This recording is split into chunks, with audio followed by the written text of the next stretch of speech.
for police officers since State v. White. Graham v. Connor holds that the plaintiff has the burden to show that Officer Amiott's conduct was unreasonable in light of then existing circumstances from the perspective of a reasonable officer on scene. The state, for some reason, believes that it should be an affirmative defense and that an affirmative defense should be thrust upon us. We have not requested an affirmative defense. We would not request an affirmative defense. We would object to an affirmative defense if both parties have briefed that extensively for the court prior to trial. When we began seating a jury, the court instructed the entire jury veneer that the state has the entire burden of proving the case. Subsequently, I asked, Judge, should we take that as your ruling on the burden of proof question? And you indicated that it was. Now it sounds like the burden of proof question is back at play, and I would note for the record that that would have affected, we would have widened the jury as to the switching of burdens if that had been the court's ruling, but it was not. We now have a jury which was instructed and which was, the state has the entire burden, and which was not wired on the concept of burden shifting. An affirmative defense places the burden on the defense at the standard of preponderance of evidence, which we believe is unconstitutional, inappropriate, not supported by legal holdings, and the only holding that the state has cited in support of its position is a holding in which the state's counsel himself, his firm, was defense counsel in that case, and they asked for an affirmative defense instruction. We are not asking for an affirmative defense instruction, and we would object to one. And we have again been put in a situation where the rulings being made mid-trial affect the way trial strategy would have been handled from the beginning.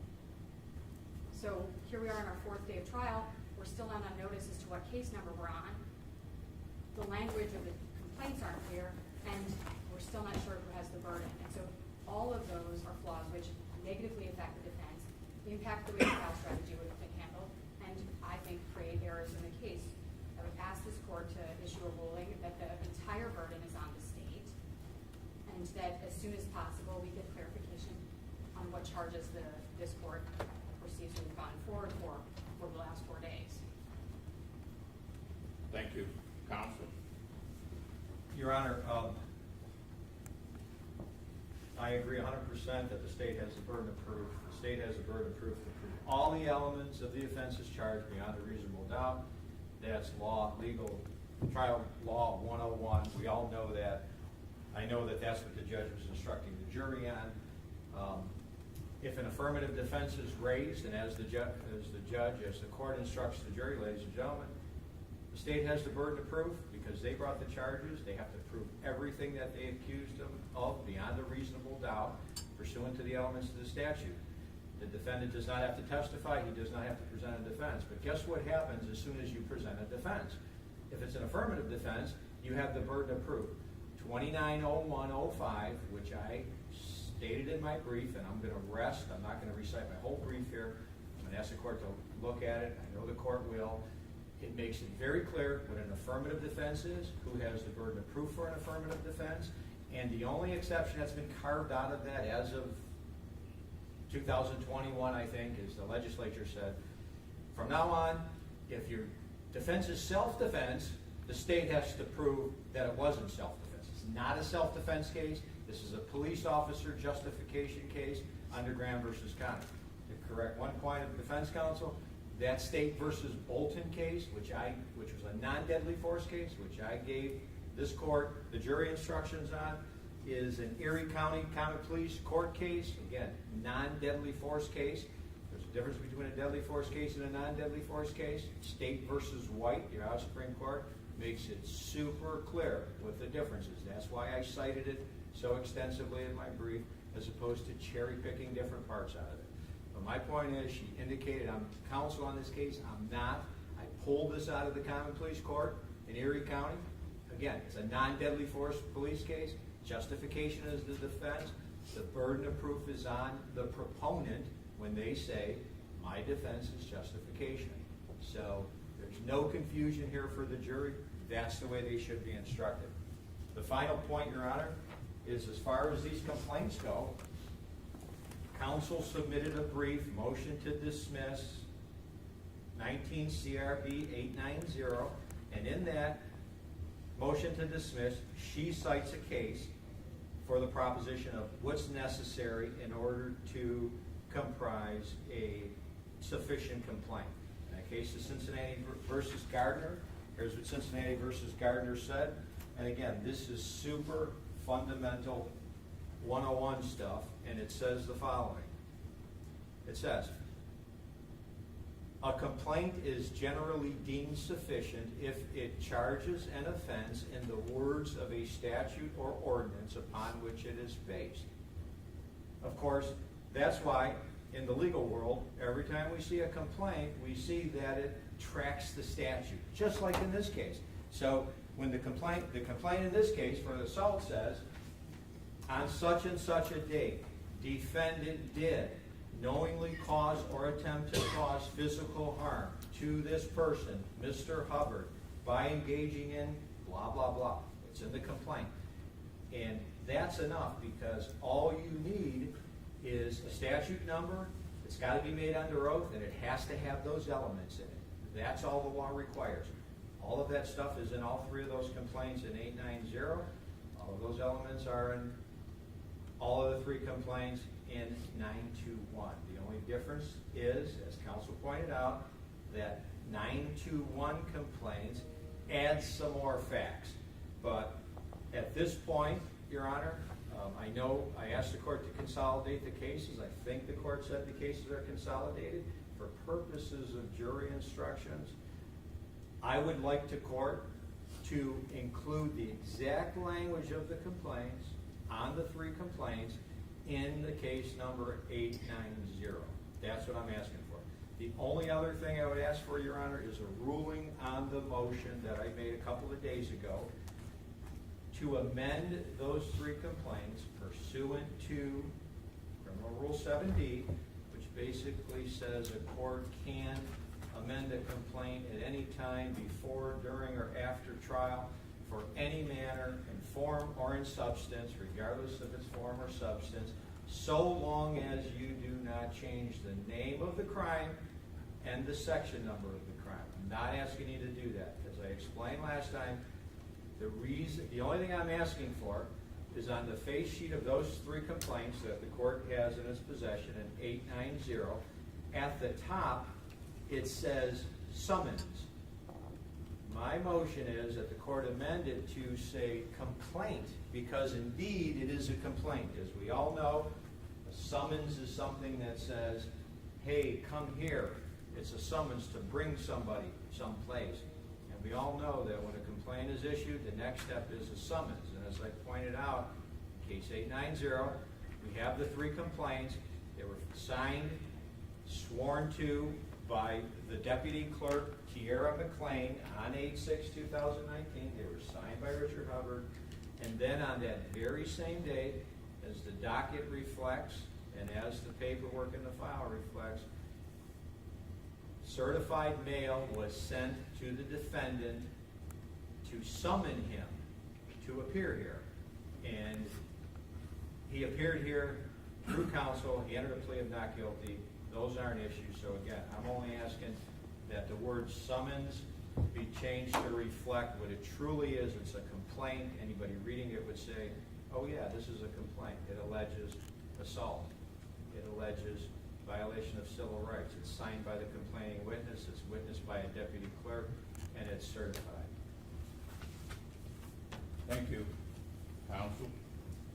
Yes, as a preliminary matter, the state repeatedly has claimed that this is case law 101. This is known to everyone. This is basic. And I want to be clear on the record that what he's trying to do is disparage defense counsel and defense's position by suggesting that the claims we've put forth by the court would be so basic as to be laughable. I find that tone both disrespectful and inappropriate, and I would like to note it for the record. Okay, hold on, counsel. You've noted it for the record. As I stated in chambers,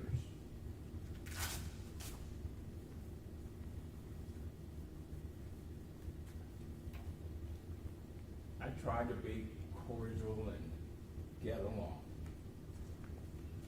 I'm going to ask you to. You both are professionals. Not your first rodeo. And the barks back and forth are inappropriate. I'm not going to have it. Bottom line. You're at war in here. It's a war. But your conduct, demeanor, not going to happen. Bottom line. You may continue. I agree, Judge. Thank you.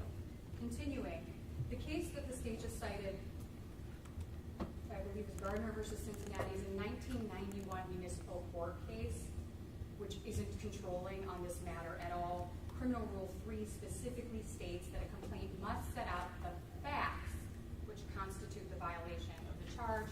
The first non-complaint summons, which we want to be a complaint, does not set out those facts. As far as the issue of affirmative defenses, he's correct. 290105 does establish affirmative defenses in Ohio. They're expressly enumerated.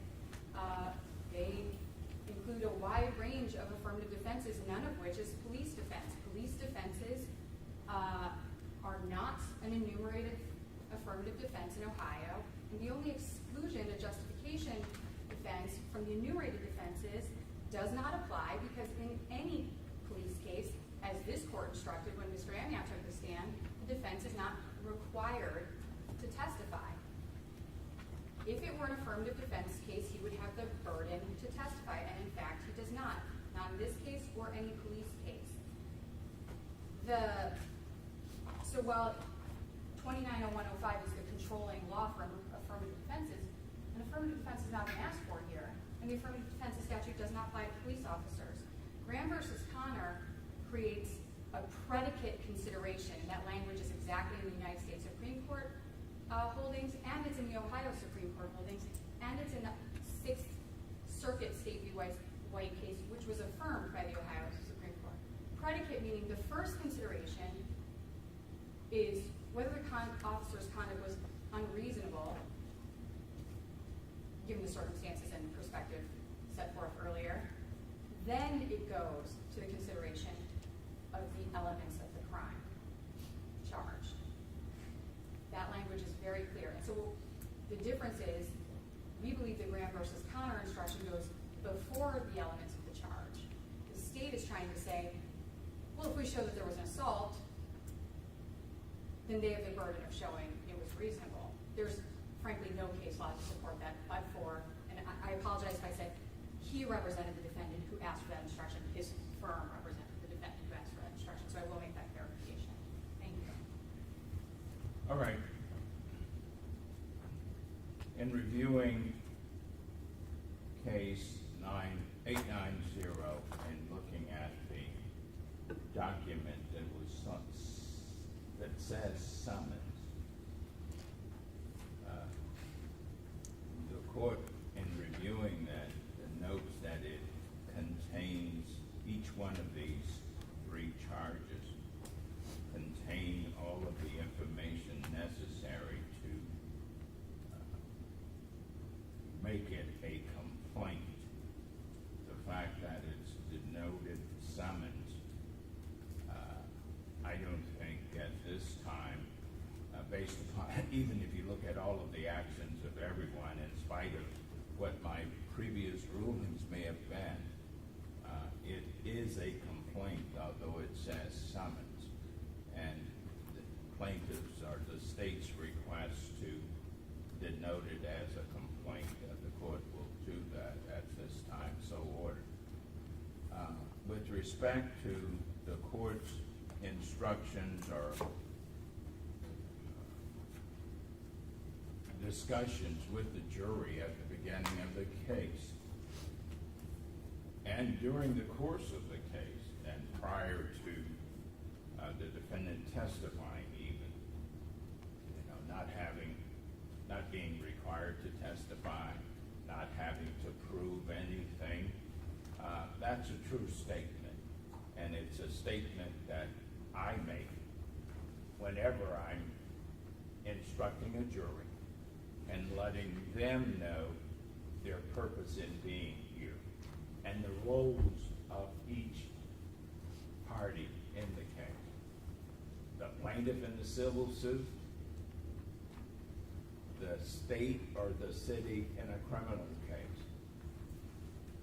They have the burden of proof, they retain the burden of proof. Now, the fact that you may have said, does that mean he has the burden of proof? And I said yes, then the answer is still yes.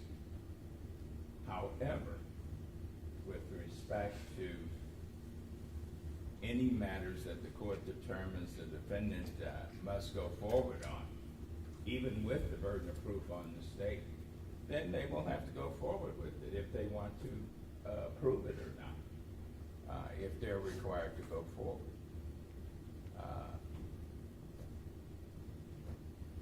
The arguments or the discussions during voir dire, that's something I can control, but with respect to how it was addressed to the jury by the parties, that's not my problem or concern at this time. My concern is ensuring that the jury understand who has the primary burden in this case, and also that the evidence presented is appropriate, and that they get the appropriate instructions of law. And with respect to that, you are going, several of you, both of you are going to provide me additional information, and we will discuss the jury instructions, hopefully at the close of business today, so that I can get them put together, hopefully for tomorrow. If not, then we'll be here Saturday to do it.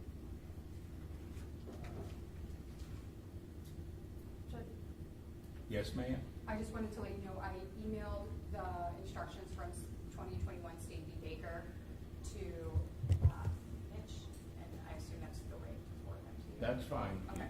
He'll print them and get them to me. Thank you. Any other information you all wish for me to take a look at, I will. But we're ready to proceed, I think. Anything else? Bring them on.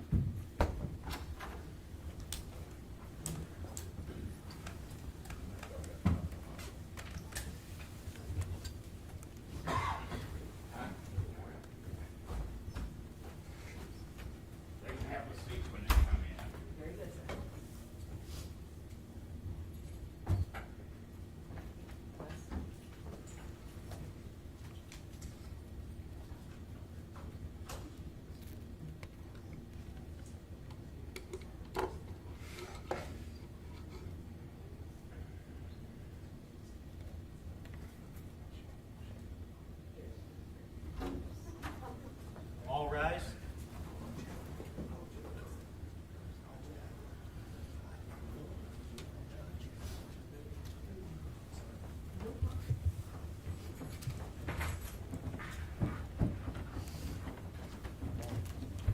Good morning.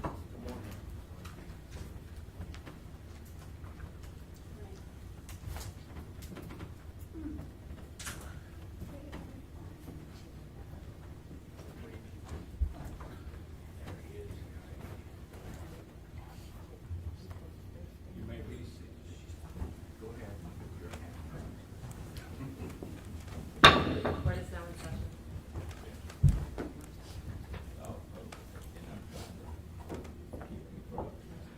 Good morning. Good morning. Welcome back. We're ready to continue our case this morning.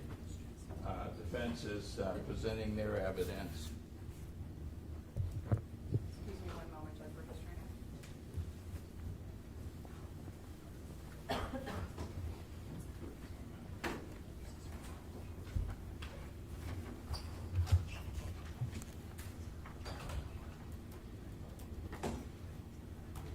You may proceed. Thank you. The defense will call Captain Jeff Cutwright. I'm sorry, Captain Jeff Cutwright. All right.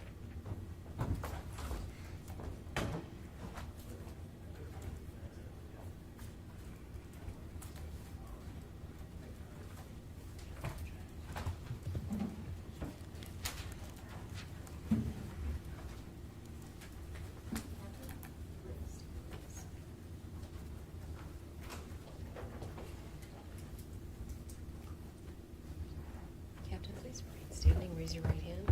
Captain, in this matter, do you swear to tell the truth, the whole truth, nothing but the truth, so help you God? I do. Thank you. Be seated. Mark, Morning. Morning. if you would, please state your name, you can give your rank and spell your last name. Jeff Cutwright, Cutwright, Captain of the Patrol Division with the Euclid Police Department. How long have you been with the department? Approximately 26 years. All right. And you're a captain. That's correct. What's your assignment? Patrol. Patrol. You may inquire. Good morning, Captain. Good morning. Can you tell us what your job as captain entails? I run the Patrol Division, which is the largest division in the police department. I also run the property and evidence room. I also handle media affairs when the media guy is not available,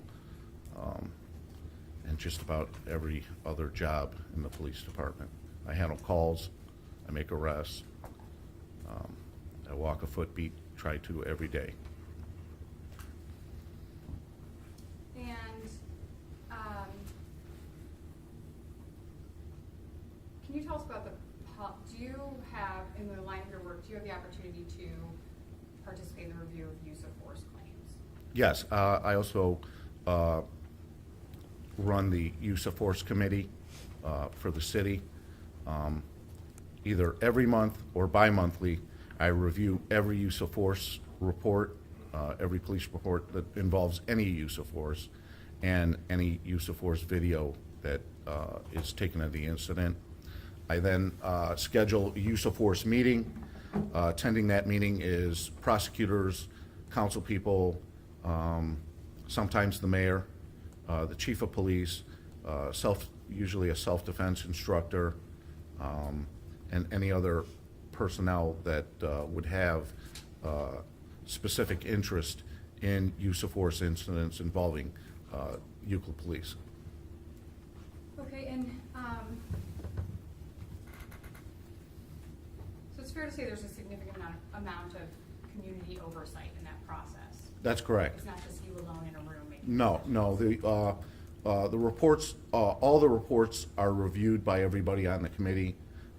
We don't have a current council person sitting, but prior to that, Councilperson Brian Moore represents the citizens. He reviews reports. The prosecutors, the law director, and even the mayor sometimes will sit in on our meetings and review each report. We discuss the issues, how we could have done things better, whether the use of force was objectively reasonable and necessary, and that the officer properly documented the incident in a police report, or documented via body camera, dash cam, or any other instrument like photographs that we use in the process of investigating crimes and arresting people. Why is this process so thorough? Anytime you use force to make an arrest, it's a seizure of a person. Fourth Amendment applies. The people have rights. We want to make sure our officers are using the objectively reasonable and necessary amount of force to accomplish the arrest. If we have officers that are not performing satisfactorily, I'll recommend that we send them for training, that we work with them. A lot of times, use of force, the biggest problem I have is... Objection. Next question.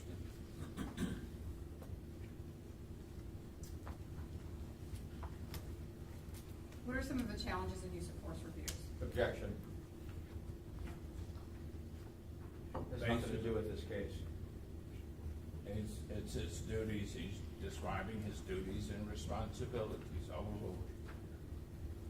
Okay, the biggest thing is documentation. That's my biggest, when I look at the video, Objection.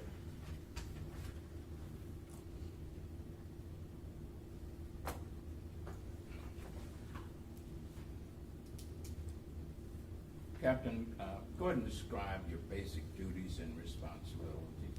I review the reports. I look at all media, including video. Okay, next question. Can we go back to, you were in the middle of answering the prior question.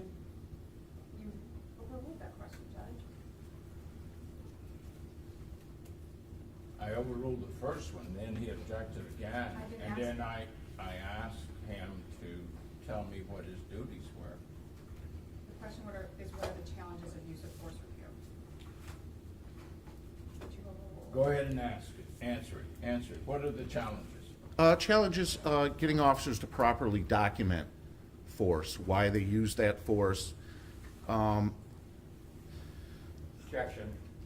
Overruled.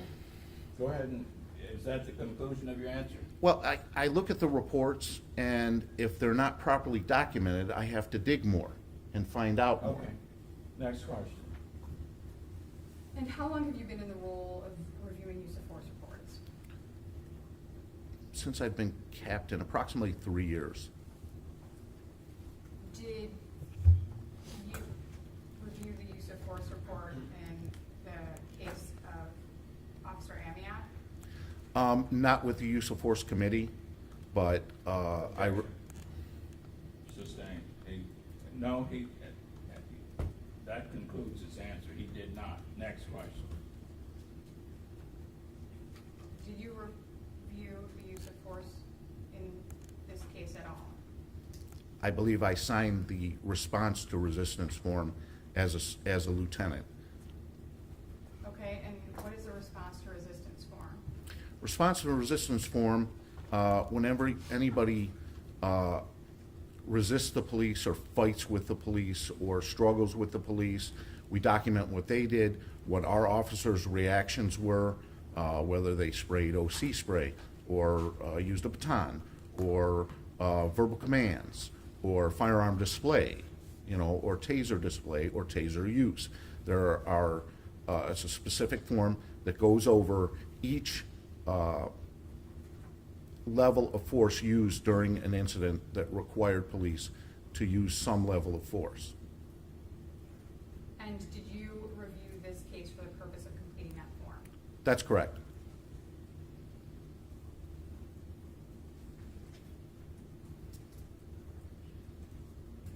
Is there a reason it didn't go through the standard procedure, Objection. if you're aware? What's the question again? If you're aware, is there a reason that this use of force review didn't go through the standard procedure?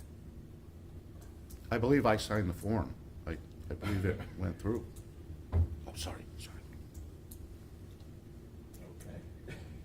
Next question. So was the use of force review you completed on this case consistent with the procedure at the time? Correct. Okay.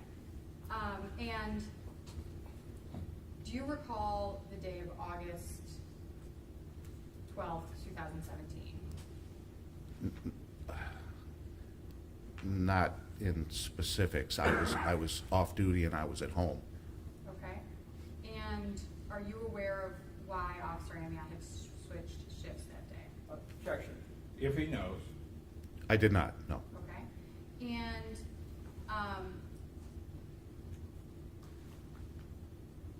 what documents did you review in performing, what is the entirety of what you reviewed in this case in performing your response to resistance? At lieutenant level, I review the report, review the response to resistance form. If I find them to be satisfactory, I sign off on it, and that's it. And what is the standard you use to decide whether something is satisfactory? Proper documentation. I look at the level of force used. Objection. Overruled. I found it was objectively. Objection. Sustained. What I'm asking you is not with regard to legal standard, but with regard to the departmental policy. Let me clarify that. I found it. You want to approach?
Yes.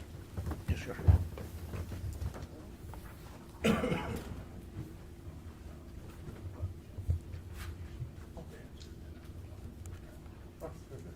me 1 second, Judge.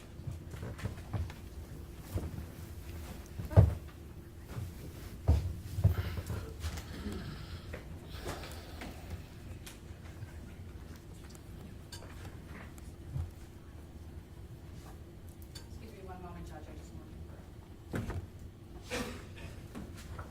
For documents.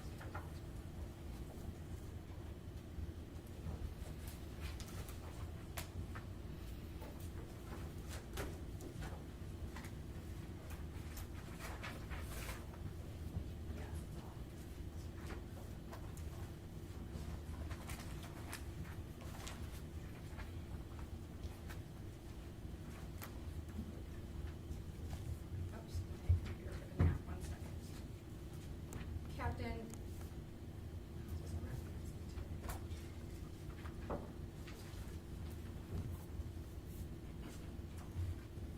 Captain.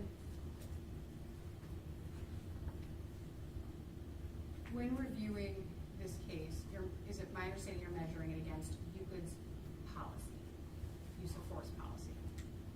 That's correct. And now, oops, I've gotten away. What documents did you say that you reviewed? Our use of force policy, policies of physical arrest. I found the report on its face to be within policy. Okay, and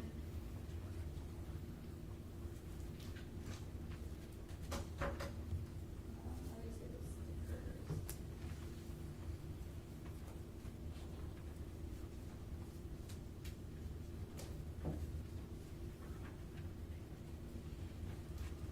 I think we're on 18, 19. Or in.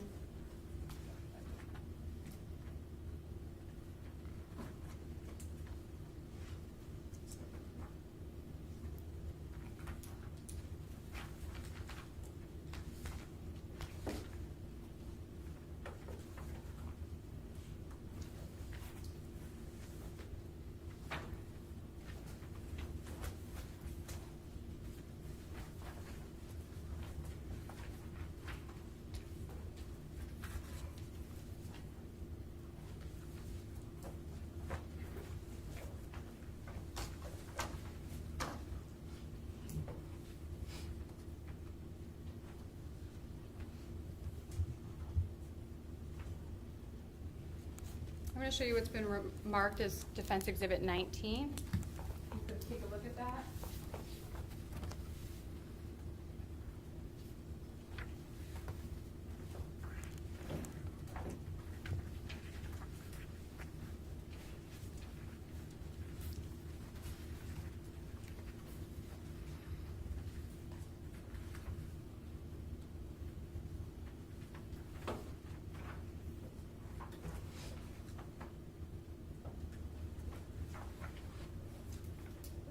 Can you identify that document?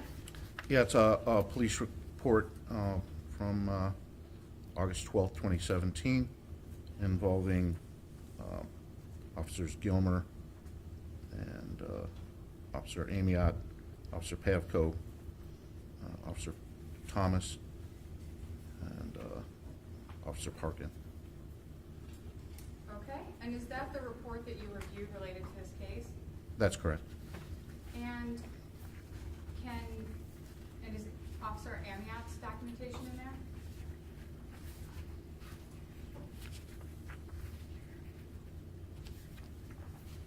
Yes.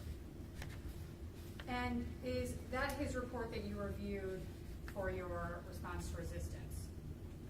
analysis? Yes, yes. Can you identify some of the aspects of that report or summarize the contents of that report which you thought indicated appropriate documentation? Objection.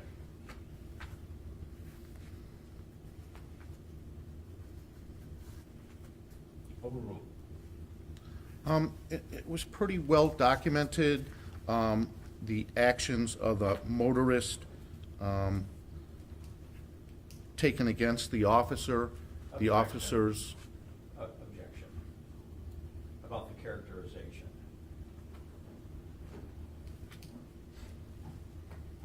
I'm gonna overrule it. Go ahead, Captain, and just, go ahead. You may It proceed. detailed what the motorist did, what Officer Amiott did. And you thought that documentation was thorough and accurate? Yes. Okay, and I'm gonna show you what they marked as defensive, previously marked as defensive exhibit 13.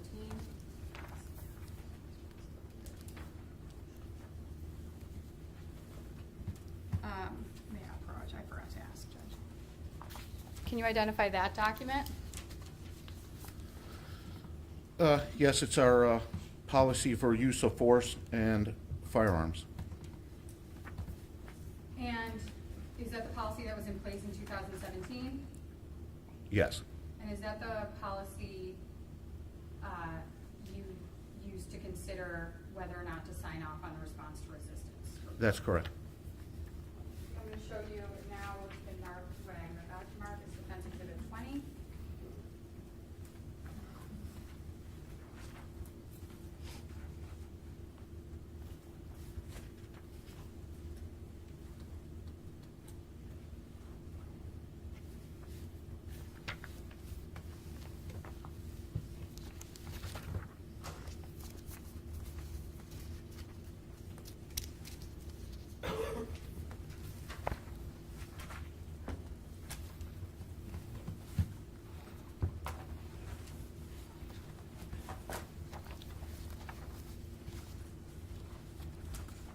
Can you identify that document? Yeah, that's the Euclid Police Department response to resistance form. And what is marked on that document? Has the motorist's name, his general description, height, weight, age, injuries, has officer injury checked and subject injury checked, has unarmed tactics checked and impact baton strikes checked. Captain, excuse me for a second. I believe it's a front and back form, is it not? Yes, it's missing on this. Messy push. Yes, sure. Judge, the second, it was photocopied as 2 pages and I decided to each here. So I can maybe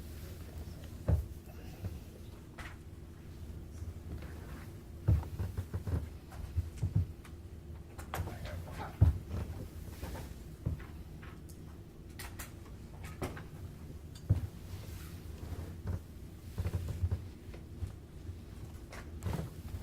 Thank you.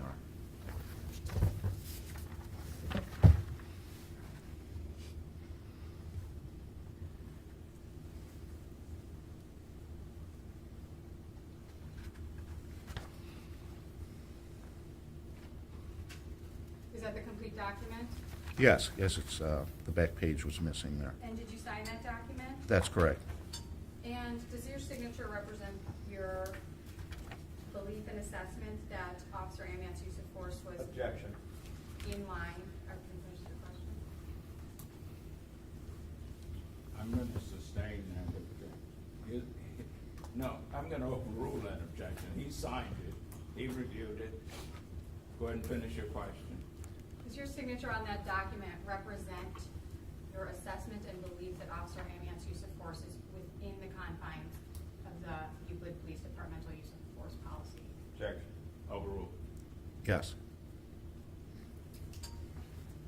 In simple terms, his use of force did not violate this police department policy. Asked and answered. Next question.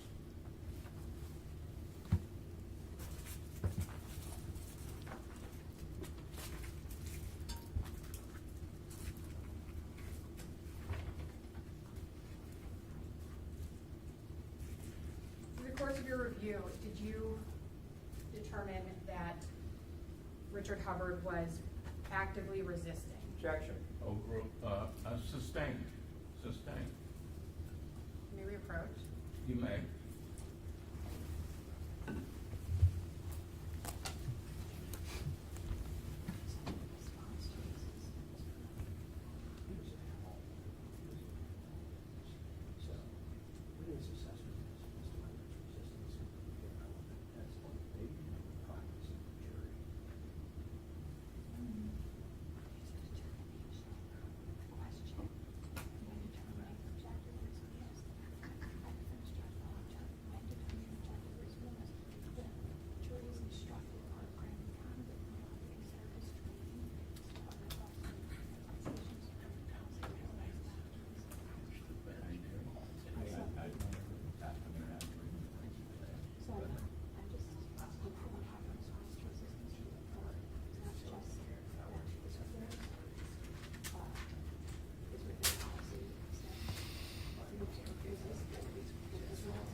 You may proceed.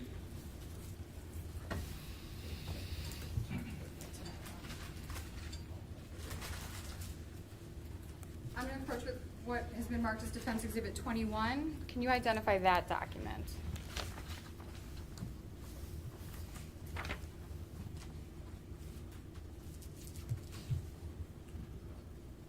It's a Euclid Police Response to Resistance form. And what is that form about? Refers to, appears to be the passenger in the vehicle, general height, weight, age. There are boxes checked for unarmed tactics and handcuffs on the form. And did you find the conduct related to that form was within departmental policy? That's correct.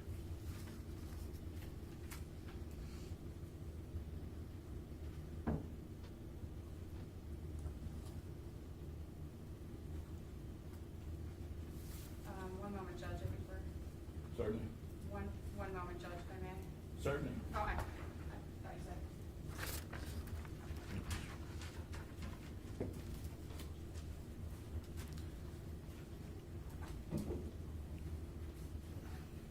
If I may, Your Honor, these are two different forms.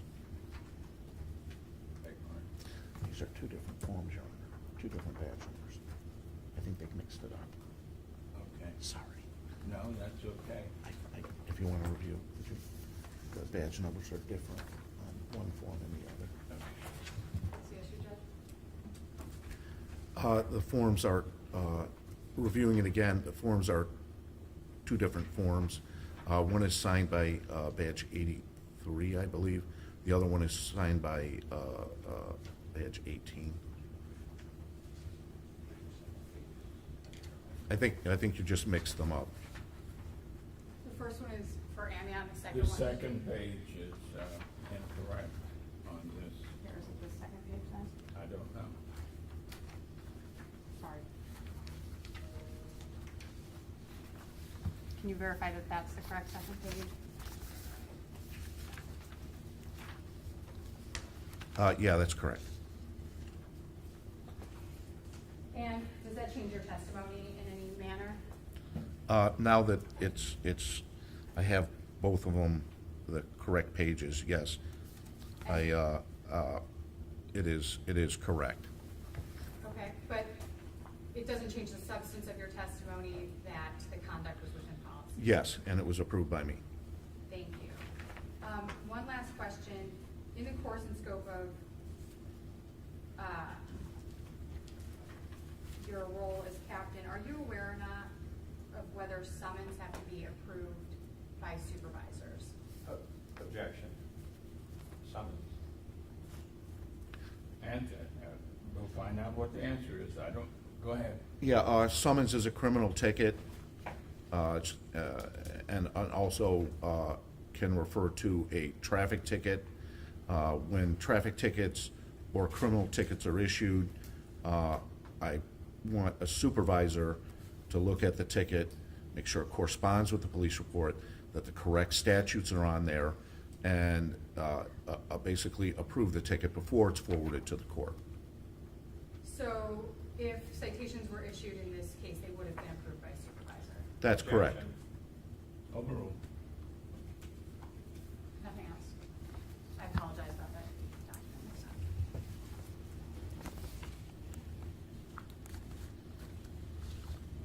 Do you want me to leave these up here?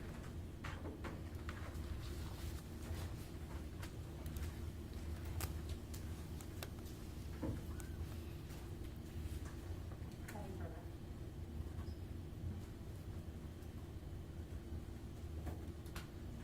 Counsel, Ross? Good morning, Captain. Good morning. Captain, is it true that all of those documents that you indicated that you just reviewed and concluded that they were in conformance with Euclid Police Department policy were all documents that were authored by Michael Amiott? No, I would conclude that at all. The report was, I believe, authored by Officer Gilmer. Okay, but there's a 3-page supplement in that report from Officer Amiott, correct? That's correct, yes. There's a 2-page supplement from Officer Gilmer, correct? That, he wrote the report, yeah. Okay, there's no supplement in there from Richard Hubbard, right? No, there's not. Okay, and you were at home at the time on 8/12/17, and you had nothing to do with this, correct? That's correct, yeah. Okay, thank you, nothing further. Read your right. Yes, the video you reviewed contained a recording of both Richard Hubbard's conduct, Officer Amiott's conduct, and Officer Gilmer's conduct, didn't it? Yes, that's correct. And in reviewing this, did you have any question about Officer Amiott's integrity or honesty in his reporting? Objection. Sustained. Judgment of your approach? They No. made issue of his character yesterday.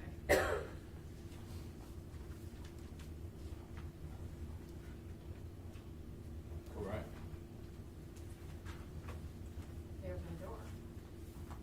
Beg pardon? They opened the door. I didn't even ask for it. This is redirect. He just suggested it. I don't think so. Redirect.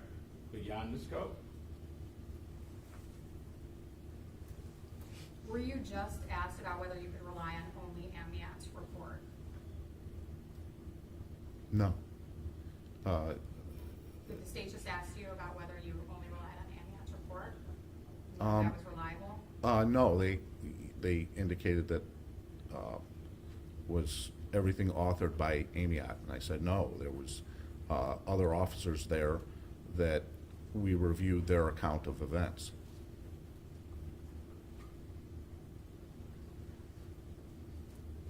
In relying on Amiott's report, Yes. did you have any questions about his honesty or integrity? Objection. Sustained. Nothing further. Anything further of this witness? Questions by the jury?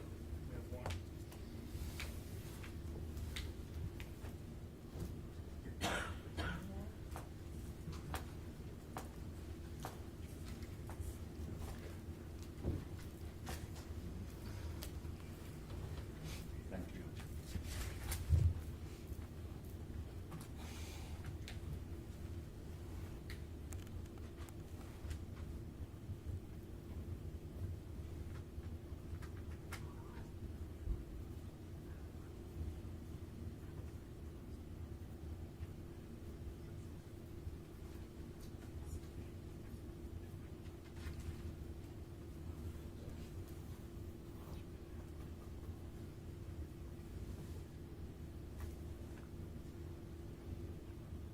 You all can review if you'd like. Oh, sorry.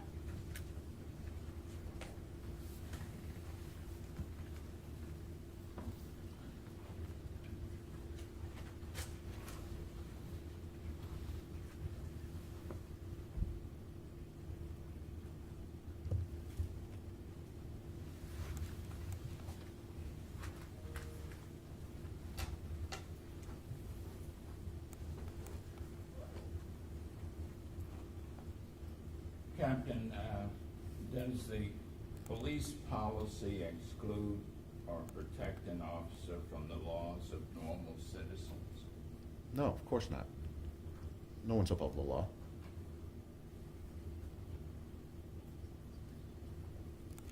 Is policy protected by law? Largely, yes, it's based on case law. Based on case law. Questions based on these questions? Would Euclid Police Department have a use of force policy that was illegal? Objection. What was your question again? Would, just as a follow-up to that, would Euclid Police Department have a use of force policy that was illegal? You can answer that. To the best of my knowledge, no. Our policies are reviewed by our law director, and I'm not an expert in law, but a use of force policy was illegal, be no use to me. I have to base it on the law, not what I believe in an incident that this person's right or this person's wrong. The law doesn't look at that because it's subjective. The law looks at what is legal and what is illegal. Thank you. Question? Nothing You may step down, thank you. You may call your next witness.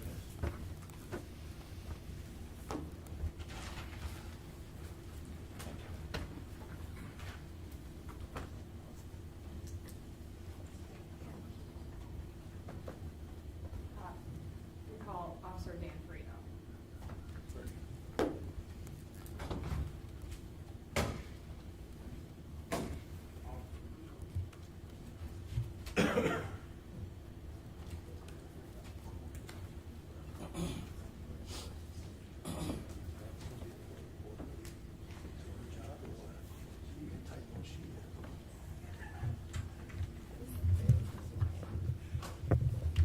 Officer, please remain standing. Standing. Under the box, raise your right hand. In this matter, officer, do you swear to tell the truth, the whole truth, nothing but the truth, so help you God? I do. Thank you. Be seated. If you would, officer, state your name and spell your name, last name especially, and then give us your assignment. My name's Daniel Ferrito. My first name is spelled D-A-N-I-E-L. My last name is spelled F-E-R-R-I-T-T-O. And I'm a patrol officer here in the city of Euclid Police How Department. long? I've been with Euclid for 8 years. 8 years? Yes, sir. You may inquire. Good morning, Officer Frito. Good morning. Can you state your current employment I'm a patrol officer in the city of Euclid and where were you employed in 2017? with the city of Euclid Police Department as a patrol officer. And how long have you been with the city of Euclid? 8 years.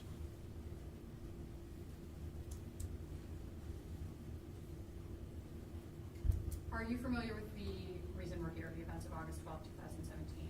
Yes, I am. And did you make a call over the radio that day? Yes, I did. Can you tell us about that? Sure.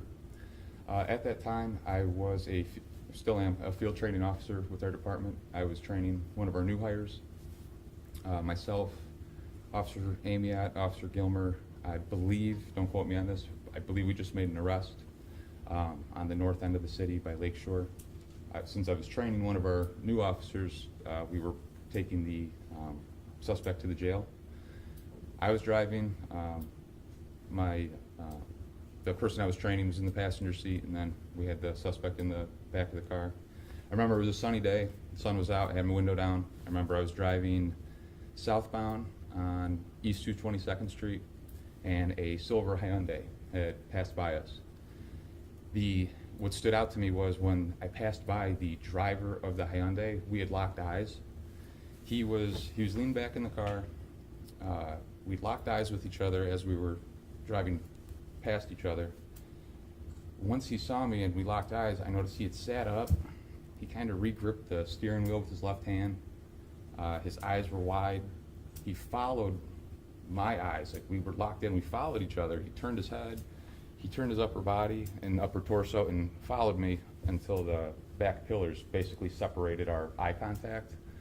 And that's what drew my attention to the silver Hyundai, because when we're driving, I mean, you might see someone in passing, but I mean, we locked eyes, and that's what really, those indicators to me just stood out. And did you make a call out over the radio? Yes, I did. And what did you say?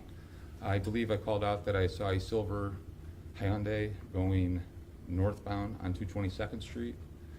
I couldn't tell the exact direction of where the Hyundai went after it got by the Wendy's. I couldn't tell if it went down Babbitt or if it continued down Lakeshore.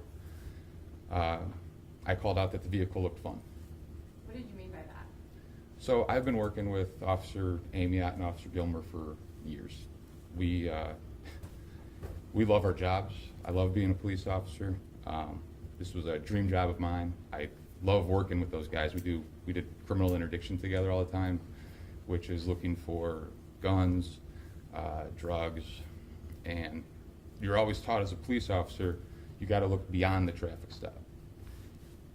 we're taught to see if you see something, say something, and if you see what's called criminal indicators, which I saw that day, that's what made me call it out. And when you see something more than just possibly a traffic offender, like there might be something in that car. Why do you look at me like that? To us, doing criminal interdiction is fun. That's our job. It's what we signed up to do. Is it fair to say as you're driving around, patrolling, you're hoping to get some guns and drugs off the street? That's why you're a cop? Oh, absolutely. One of the things, as a patrol officer, if you can make a simple traffic stop for any moving violation, if it leads to something else, if it leads to warrants, if it leads to drugs, if it leads to guns, when you make seizures like that and bring evidence back to the police department, you get accolades from your boss, you get an attaboy, you get a pat on the back, you get a good job. And to a police officer, that's what motivates us. That's what keeps us going. When you have a supervisor's telling you you're doing good, and that's one of the things we like to go out there and do. Officer Frito, you were officer of the year in Euclid, weren't you? Yes, I was. When was that? In 2016. And you're from Euclid, born and raised? Yeah, born and raised in Euclid. Grew up on Meredith off of 200th Street. Moved off of Lakeshore Boulevard. Went to middle school here in Euclid. Went to Euclid High School, played on the basketball team. It's my hometown.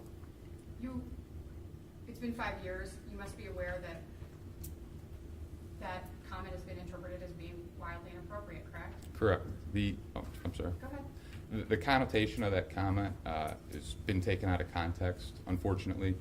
Was it maybe something I shouldn't have said on the radio?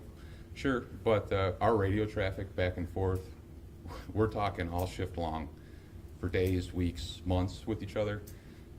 I didn't think it would turn into this. I didn't think it would turn into a negative connotation because there was no negative connotation meant by it. And in your time working with Officer Amiott, have you ever heard him speak like that on the radio? No, I have not. Nothing further. Thank you. You may cross. Thank you. Hello, Officer Farito. Hello, sir. Officer Farito, so if I understand your testimony correctly, on this day in question, you're driving southbound on 222 and there's a Hyundai driving northbound, correct? Yes, sir. You locked eyes with that driver, correct? Yes. As you're passing him, correct? Yes. How fast are you going? If I had to guess, maybe 25, 30. Guess. I don't actually know. How fast is he going? I would assume approximately the same speed, but I don't actually know. How far away from you was that driver of that silver Hyundai when you first locked eyes on him? This portion of 222nd Street that I'm speaking of, I don't know how familiar you guys are with the area. It's close to the Wendy's over there and the Shore Cultural Center. So it's a 2-lane roadway in that portion, and so we were probably separation of 2 cars passing each other, so maybe 5 to 6 feet, give or take. 5 to 6 feet? Possibly. Okay, so you're coming at each other, and when you're 5 to 6 feet apart, nose to nose, you look at him and he looks at you, right? Yes, sir. And how long did it take you to pass each other? A second? I'd say several seconds once we initially made eye contact. Okay, so you're coming at each other at 30 miles an hour, and when you're about 5 to 6 feet apart, you lock eyes, right?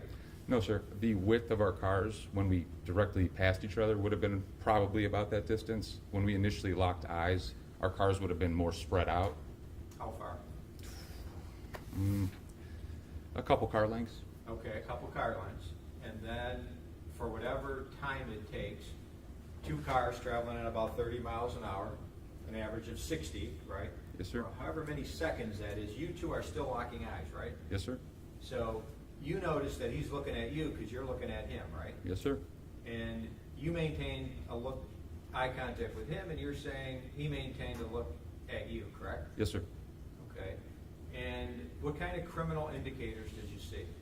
The initial eye contact in and of itself is not just a criminal indicator, but the eye contact being locked on to each other like that, the sitting up of his body, the regripping of the wheel, the turning of the head, and then the following the movement of my vehicle as he went by is not normal behavior when I pass drivers as an on-duty police officer.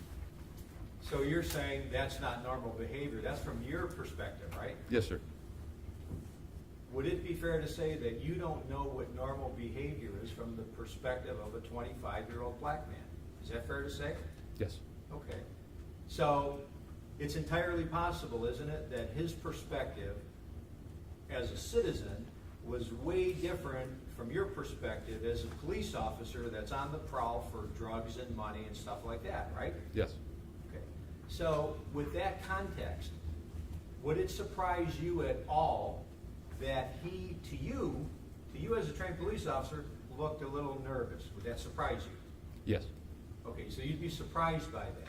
Yes, sir. Okay. And beyond that, at that time, for whatever the brief seconds were that you locked eyes with him and you maintained your lock of your eyes, did you form any specific suspicion about what that young man, 25 years old, driving down East 22, might have been up to? I don't know what he was up to, but I know that what My question was, did you form an opinion as to what he might have been up to?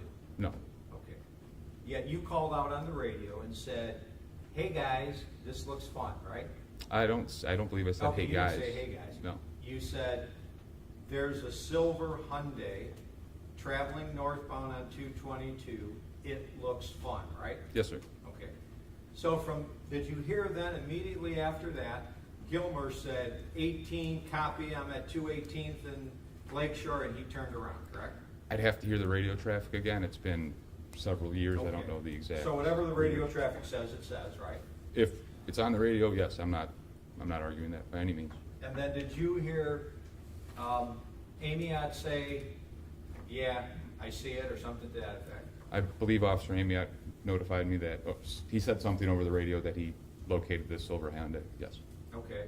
And during that time period, did you call out to either Amiott or Gilmer, or did Gilmer or Amiott call out to you to get some information as to what you saw that might be suspicious or fun? Oh, no, sir. Okay. And you had a cell phone, right? Yes. They have cell phones, right? I would assume so. Okay, but none of that communication was had, correct? No, sir. Okay. Nothing further. Redirect. In the course of your police work, I assume you must call out cars with people driving of all genders, colors, Oh, yes, all the time. and you're certainly not a 25-year-old black man. No, I'm not. Have you driven past probably thousands of 25-year-old black men? Probably tens of thousands, if not more. Happens every day, right? Yes. You call them all out? No. Was there something about Richard Hubbard's locking eyes with you that distinguished it from other drivers generally? Yes, they're called criminal indicators. I could go through them again, but like I said, not one indicator in and of itself is a criminal indicator. There was multiple, and I'd be more than happy to go through them if the jury would like me to explain them. Well, sure, but, so, something about that interaction Mm-hmm. It was different. triggered a recognition to you that was distinct from all drivers generally, correct? Correct. Did it also trigger a reaction that was distinct from other young black men you drive by every day? Yes. And what were those criminal indicators? We had locked eyes with each other. He sat up in his car, his left hand, he regripped the wheel. He's turning his head, following me as we're passing each other, literally all the way to the point till the back pillar separated our eye contact. There was no separation of our eye contact, and that's just, it's not normal behavior when I'm driving a car. Citizens just don't react that way when they see a police officer. And you didn't just make up this concept of criminal indicators, correct? No. It's a part of your training? Yes. And I train that to our new hires that ride with me. I teach them these criminal indicators, so it's something that they're aware of. Do your supervisors tell you to teach that material? Yes. Nothing further. Counsel. So just so I understand, the criminal indicators that you saw were him re-gripping the steering wheel. With his Right. left hand, sir. What? With his left hand, sir. Okay, with his left hand. So he re-gripped the steering wheel, right? Yes, sir. And he kind of sat up, right? Yes, sir. And he looked at you, right? He stared at me. Stared at you. And Correct. you were staring at him, which is how you knew he was staring at you, right? Yes, sir. For a few seconds, right? Yes, sir. And what crime did you suspect him of? There was no crime at that point in time, sir. Okay, thank you. No, nothing further. Anything further? Questions by the jury? You may step down. You may call your next witness.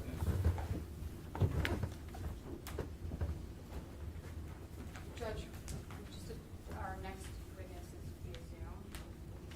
Via Zoom? I don't know when you wanted to take the morning break, but he's struggling to open the Zoom, so I mean, Now, we'll take our morning break then, and we'll come back and we'll have a witness by Zoom. And of course, witness by Zoom would be the same if the witness was here. Remember the admonition, all rise.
that better? I turned off my.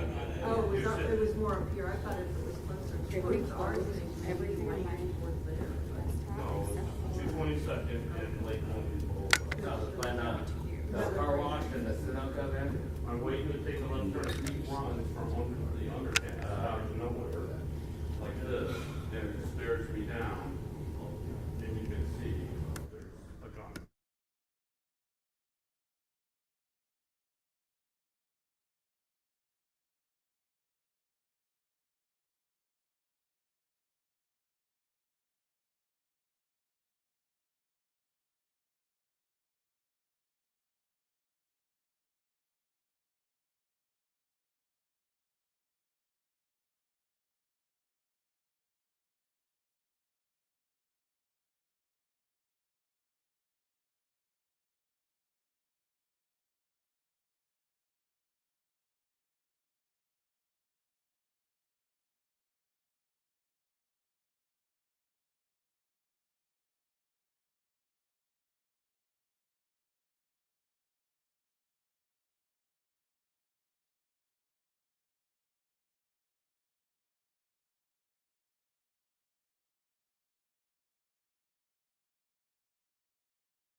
see the prosecutor out there? Yes, I just got it.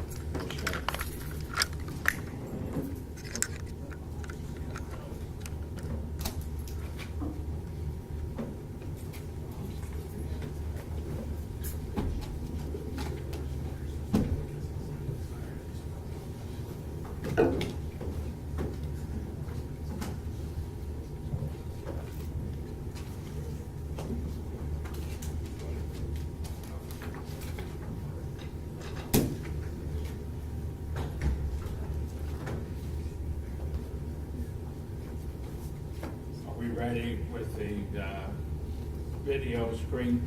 We are, Judge. Bring them on.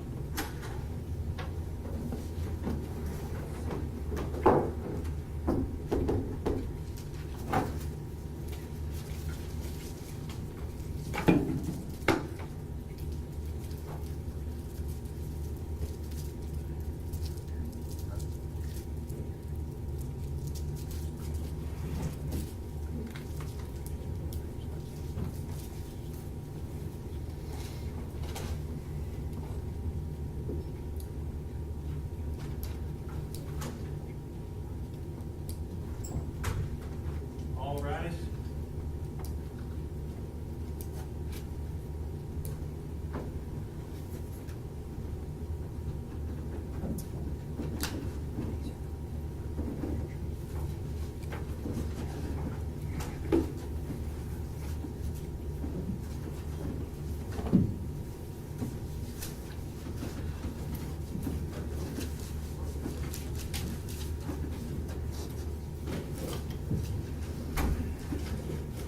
You may be seated.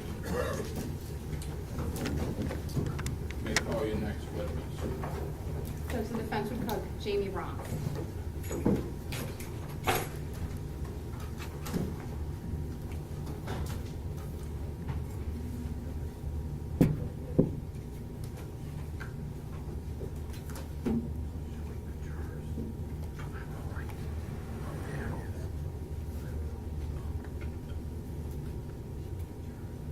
Mr. Rumpf? Euclid Municipal Court is Mr. Rumpf. Can you enable your video? Yes, can you hear me? I can hear you. Can you enable your video?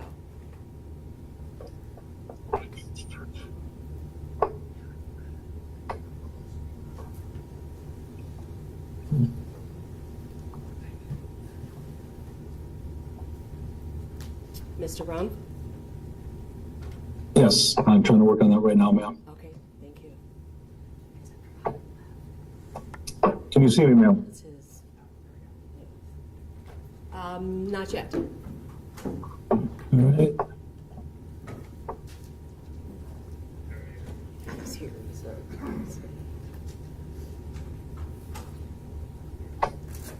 You click on Start Video if you're able to find that.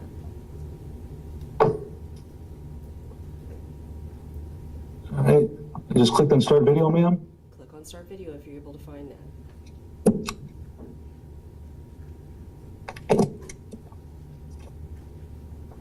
Should be on the bottom left of the screen. Yeah, I see it right there. I clicked on it. It should be on the bottom left-hand side of your screen. It should show a video camera. Ask him if it's Mrs. Rosa. Sir, do you have a webcam on your device? I do. Okay, can you try turning the video off and then back on? on my home computer to like snap up the webcam. Maybe that's an issue, like my desktop. Or if there's something blocking the continue. webcam? I have the video block off. Then turn it back on. So there should be a red line through it. If you click that again, that red line should disappear.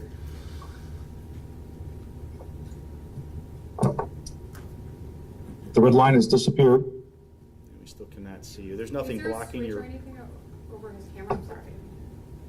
Yeah, I don't know if on your device if there's the webcam switch. I'm looking right now.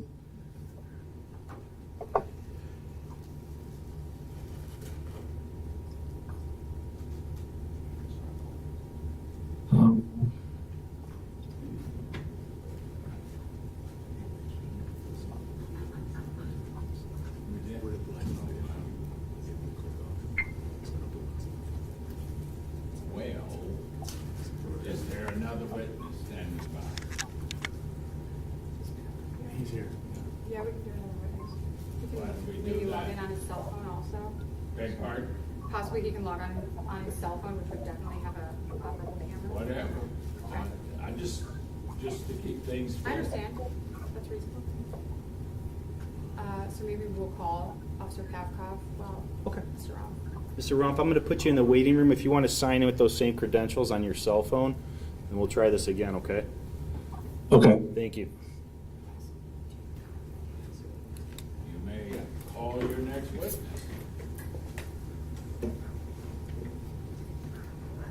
We would call Officer Pavkov.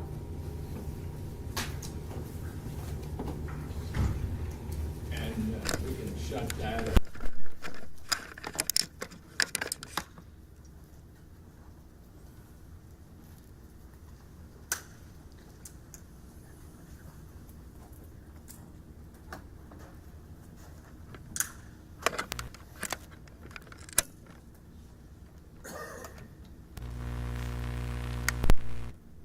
It happens with technology, so it's normal. I'm sorry. You're on keto.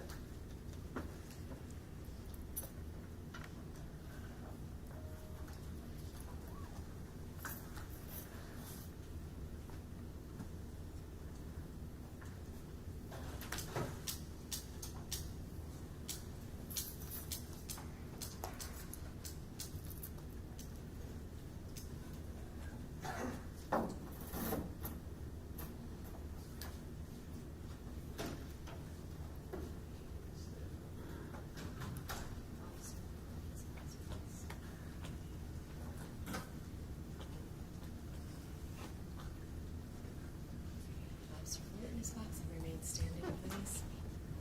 Sir, please raise your right hand. You swear in this matter to tell the truth, the whole truth, nothing but the truth, so help you God? I do. Thank you. Be seated.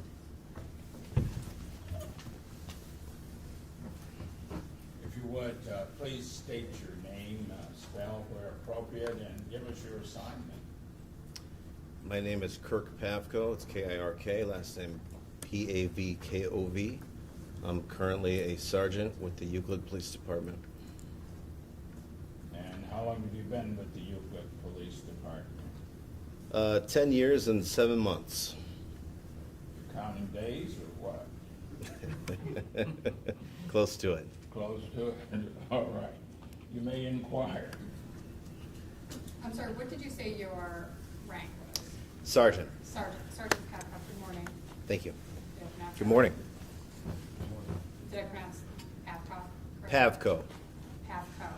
Yes, My ma'am. apologies. No worries. Okay, sir, if you could just tell us a little bit about your training and experience as a police officer. I was trained at the Cleveland Heights Police Academy. And Euclid Police Department is the first and only police department that I've worked for.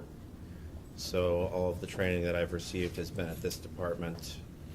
It's a 5-month academy, approximately a 20-week FTO period. And Field training? FTO?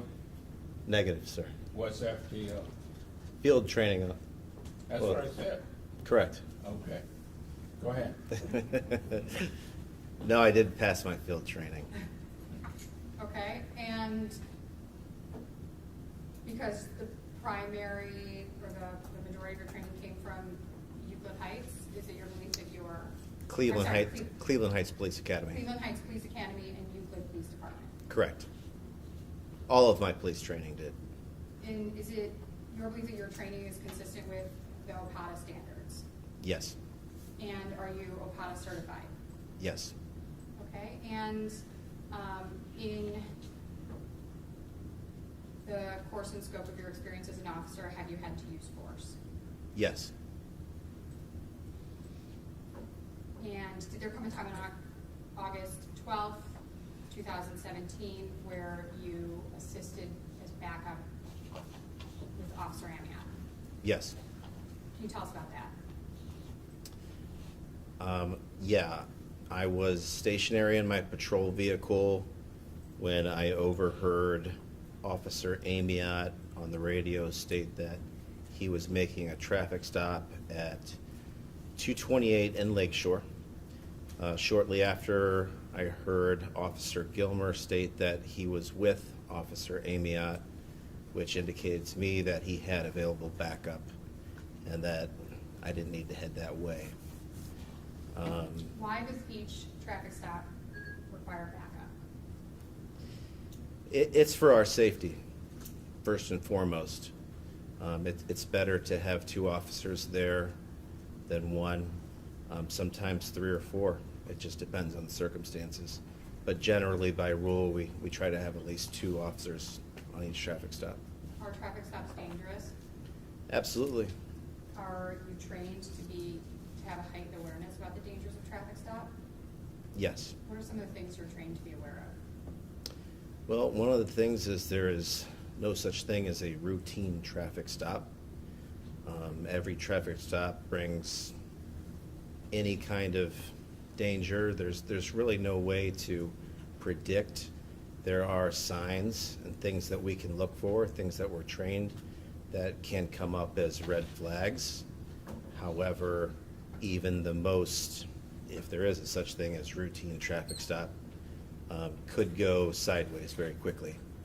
So we're always at a heightened awareness anytime we make a What are stop. some of the things you said trained to look for red flags? What are those? One would be such as a lot of movement inside of the vehicle after you've activated your lights and sirens, or if they were hesitant to stop, or if they were slow to stop.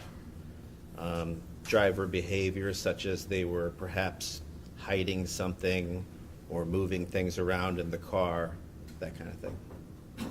And what is your practice when approaching a vehicle for traffic stop? I typically do a passenger side approach. For one, that keeps me safer from oncoming traffic, from being struck by a vehicle. And I also believe that it gives me more of an element of surprise to the driver. Most drivers expect that you will come to it directly to them, whereas I like to approach from the passenger side, not only for that safety issue to not be run over by traffic, but I would prefer them to not see me approaching until I announce myself. And is that officer preference, which side to approach? Correct. Is it fair to say there are risks and benefits to each approach? Yes. Okay, and what happens once you approach? Once we approach, we generally identify ourselves and generally give the reason for the traffic stop, and then ask for proper credentials such as a driver's license, registration, proof of insurance. And if someone hands you, based on your training experience, if someone hands you a state ID, would that indicate whether or not they have a driver's license? That would almost always indicate that they don't have a driver's license. Okay, and what happens when you make a determination that it's appropriate to ask a driver or passenger out of the vehicle? For them to step out of the vehicle, that's up to our discretion, whether or not we think it would be safer perhaps to talk to them separately or just to remove them from the vehicle for, there's so many different reasons and so many different ways you can do it, but we certainly have that lawful authority to order someone out of the vehicle. Personally, I've done it where perhaps I stopped a vehicle that had very tinted windows and I couldn't see anything inside the vehicle. I may get on my intercom and say, driver, roll down all of your windows, place your hands outside, step outside the car and come back and talk to me. Instead of approaching that vehicle where there could be 4 or 5 people inside and I have no idea what they're doing, if they're armed or not. Is it your understanding or your practice to tell someone they're under arrest when you ask them to step out of the vehicle? No, Why not? there's no need to. And is it your understanding that you'd be required to do that? No. Would it create a safety risk in some occasions to do that? Objection. Overruled. Overruled. You can answer. create a safety risk by telling them that they're not under arrest? Or by telling them that they're under arrest immediately upon asking them to step out of the vehicle? I don't see either way. Typically, we don't need to tell someone that they are under arrest to ask them to step out of a vehicle. We're simply conducting a traffic stop and an investigation. And asking them to step out of a vehicle is just up to our preference. Okay. And I'm going to switch now to specifically to your involvement on August 12, 2017. What was your understanding when you started there? So you knew he had backup. What was the next call out that you heard? Officer Gilmer called out that he was with Officer Amiott. Approximately 1 to 2 moments later, the next thing I heard was, "We have one resisting." And to me, that would indicate that they were actively fighting or engaged with a resistant subject. And when an officer asks for assistance, we go as fast as we can. Still driving with due regard, of course. So I responded with lights and sirens from the station, and I was the first officer to arrive as backup. Okay. And can you identify just from the still frame, is this the video of you arriving? Is that my dash cam? Yeah. It looks like a yes. Okay. And what are your initial Did you impressions? say which exhibit that was, Tom? What did we label? It states, I think it states.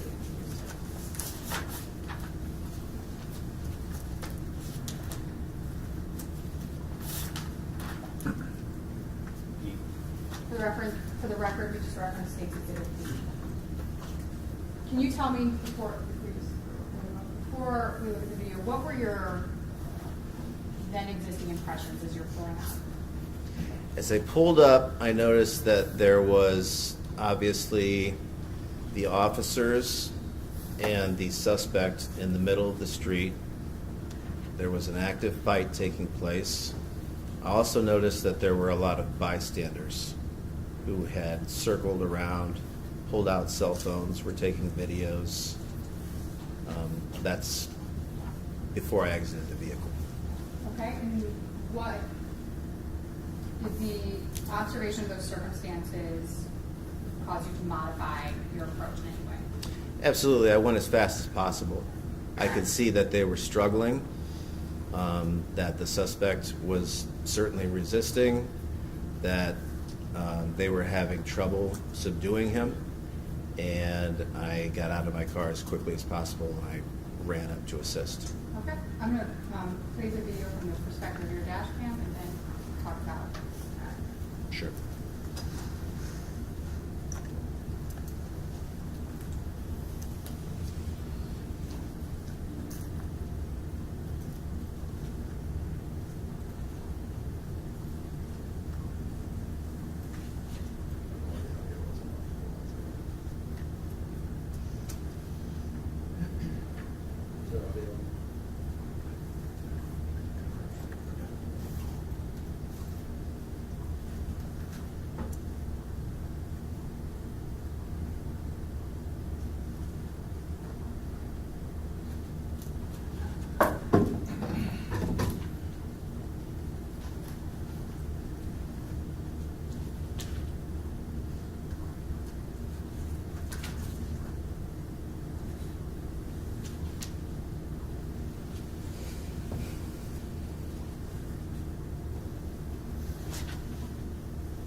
What are you doing here? So as I exited my car and I ran up to assist Officers Amiott and Gilmer, I noticed that the subject who is on the ground, Mr. Hubbard, He was saying what I would call fighting words. I'd rather not repeat them unless you want me to. But he was saying a lot of expletives towards the officers. He was pushing, pulling with anything that he could. As you can see, they're kind of on the main part of his body, but he's using his feet, he's using his arms, and they're having trouble getting him handcuffed.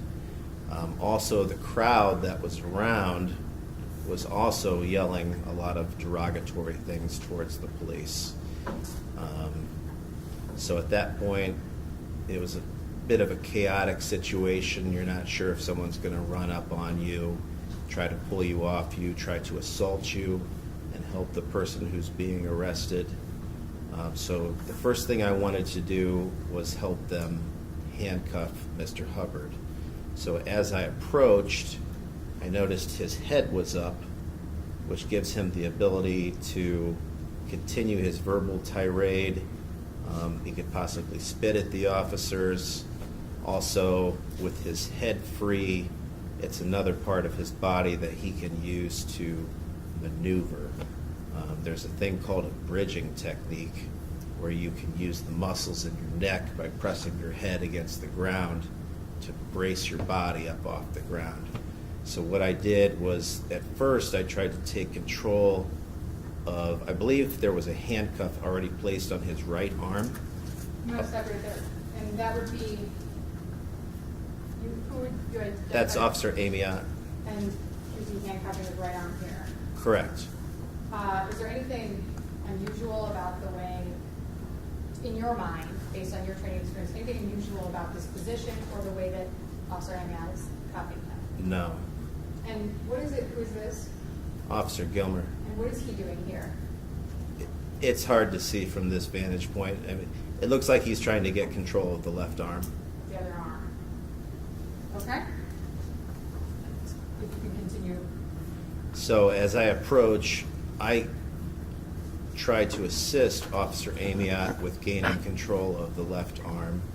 I'm unable to do so, and shortly afterwards, Officer Thomas, I believe, is the next officer to arrive, and together we're able to get his left arm behind him and secure him in handcuffs. What are you doing here? So I mentioned earlier that his head was free to move. He could spit on the officers, he could use it to bridge away. So what I did was I pushed his head down towards the concrete, and then I placed my knee on his head to secure him. Now, from my experience with resistive subjects, is the more you can secure their moving parts of their body, the more likely they are to surrender to police. Now, in this suffering, it looks like you're in a bit of a squatting position. Are you putting the weight of your body on his head? No. And is your knee on his head or his neck? Head. And is this practice in line with the way you've been trained? Yes. Is this a technique you would utilize even today? Yes.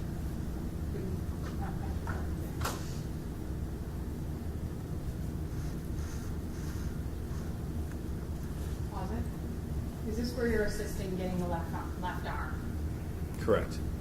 Is it, so at this point you and Gilmer are pulling on that left arm? I believe so, yes.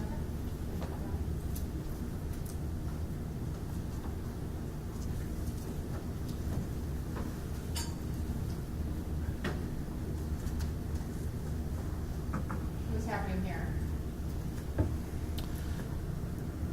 I mean, it's hard to see from this angle, but it looks like we're trying to gain control of his left arm, but we're not having much success. And now I've moved to holding his head down with my hand because he had worked his head away from my knee. As I stated earlier, I didn't have my full body weight on his head. My intentions were not to hurt him or apply even pain to his head. It was to stabilize his body. The more body parts you can stabilize, the more likely you are to handcuff the suspect. Now, I see he was on his stomach. I see now it appears he's on the side. Is that accurate? Yes, he's continuing to resist. He's trying to roll back. Objection. Sustained. Is that your understanding? Yes, he was all over the place. That's the best way I could put it. Okay, and at this point, are you moving your body to his side position? Or is I- that- It's hard to say. His arm is very loose and it's kind of all over the place, and I'm trying to gain control of his wrist and get it behind his back.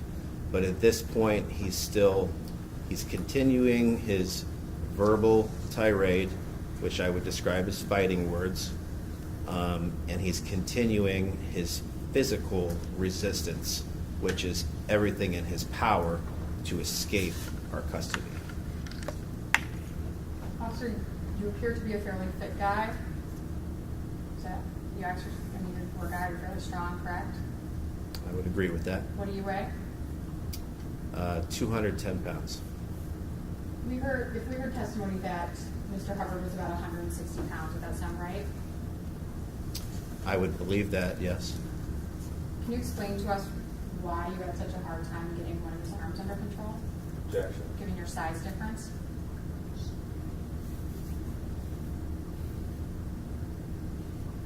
We already Oh. described it. Beg pardon? We already described it. He did describe it. The he state did. made issue of Oh, size. Sorry. You may answer, go ahead, answer if you can. I would say if you speak to any police officer, some We're of them. not speaking to any police officer, we're Okay. talking about you. Thank you. From my experience, some of the most difficult people to bring under control seem to be some of the smaller people. Size does not necessarily mean strength or will. Obviously, the adrenaline is flowing. It's a matter of will and adrenaline, and some of the smallest people can be some of the most difficult to detain. So it's not, was this an uncommon experience that even larger officers have a difficult time handcuffing or subduing smaller? Objection. I'm not even done with the question. Because you're reading it. He's already answered it. But me and the jury will leave if you all want to talk to each other. Sustained. Next question.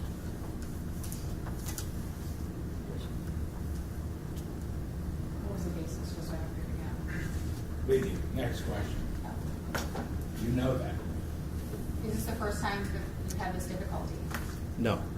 Is it common? Yes. And as far as you know, is your experience consistent with other officers' experiences? Objection. Sustained. Next question. Have you been to other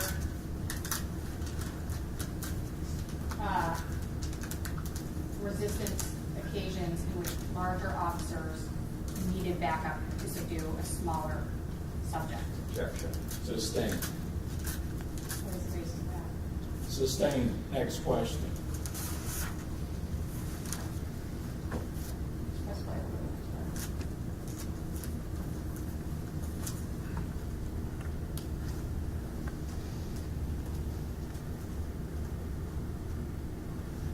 Pause it. What did we just see here? That's Officer Thomas coming to help. And at this point, We still haven't applied the second handcuff. okay, Officer Thomas is here. Correct. Who's this? That's myself. Who's this? I believe that's Officer Gilmer. And would Amiott be in the mount here behind? Yes, ma'am. Okay.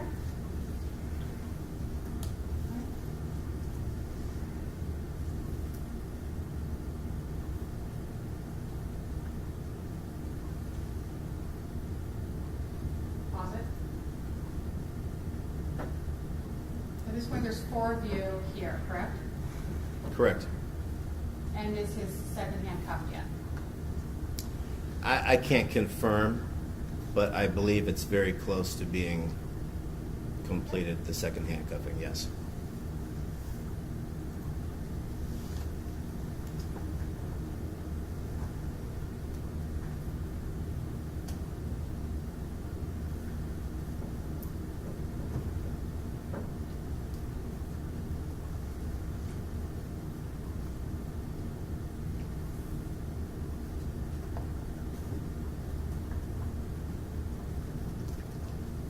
Okay, pause. What did Officer Amiott just say to you? So from my recollection, once that second handcuff was applied, Officer Amiott directed me to arrest the female in the street, who I believe is Yolamar Tirado, is that correct? Yeah, okay. So as soon as that second handcuff was applied, he, as you can see, he points directly to her and he simply said, arrest her. And you did that? Correct. You think that was appropriate? Yes.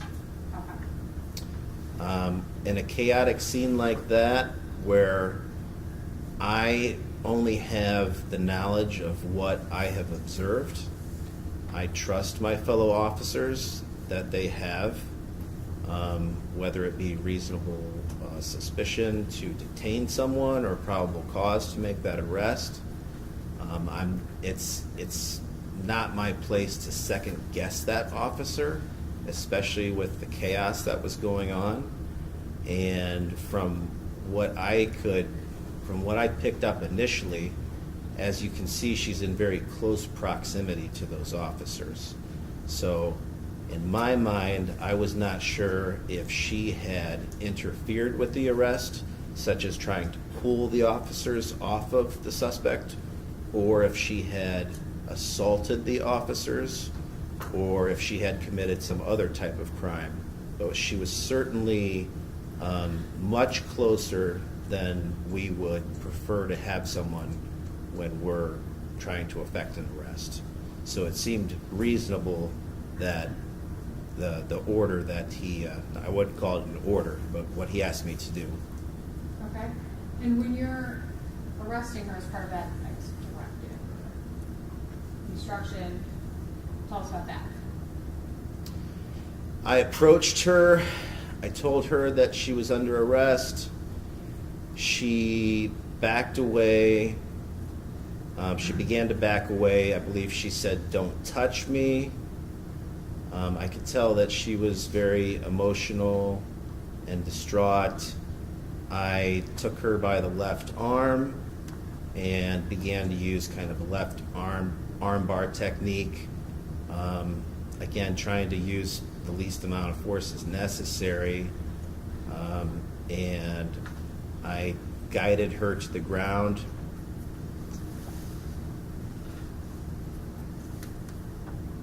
Is that what we're watching now? Yep. I'm basically telling her to relax, put her hands behind her back. She's pulling away, and I kind of pull her to the ground. And that's Officer Thomas, who comes and begins to assist me. And at this point, she's stopped resisting, and now handcuffs are applied. Once she had gone to her stomach, she had stopped resisting.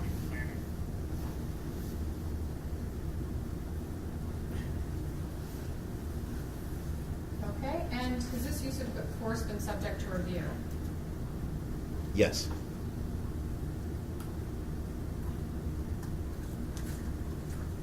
As far as you know, has it been determined that your use of force was within your departmental policy? Yes. Nothing further. Thank you. You may cross.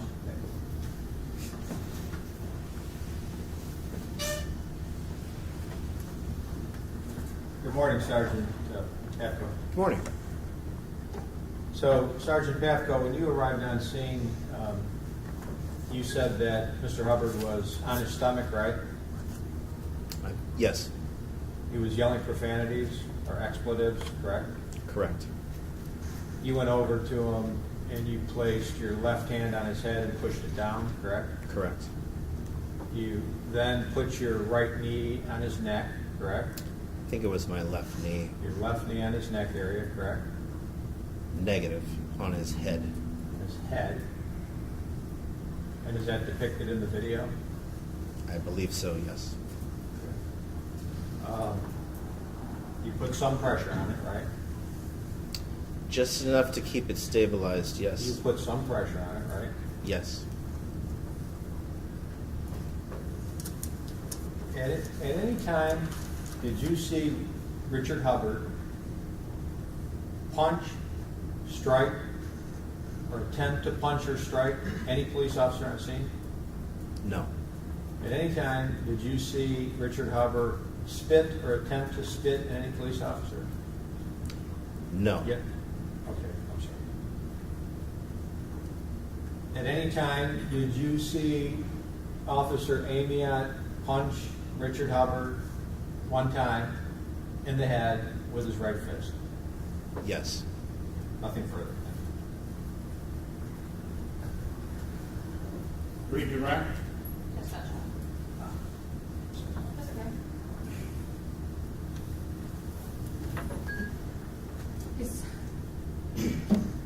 Is punching or striking the only metric for resistance?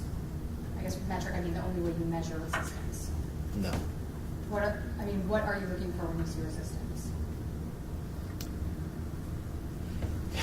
I'm not sure I understand the question. What am I looking for when I see resistance? Well, what besides punching and kicking, what else constitutes resistance? Objection. You have to testify. Overruled. Resistance is attempting to escape, would be one. Resistance is verbal, it's physical, it's mannerisms. All people have to do is stop their resistance and allow the handcuffs to be placed on them, or they could state that I'm done and also follow that up by complying physically. Many times they state I'm done, and that's more of a trap in which they try to escape. But at no point did he stop resisting during that incident. And you don't have to wait. Officers aren't required to wait until someone punches them to respond to resistance, are they? No, we generally use one level higher of force. Okay. Are you familiar with the response, the use of force continuum in the state of Euclid? I am. Is this consistent with the use of force continuum in your department? Bring this along.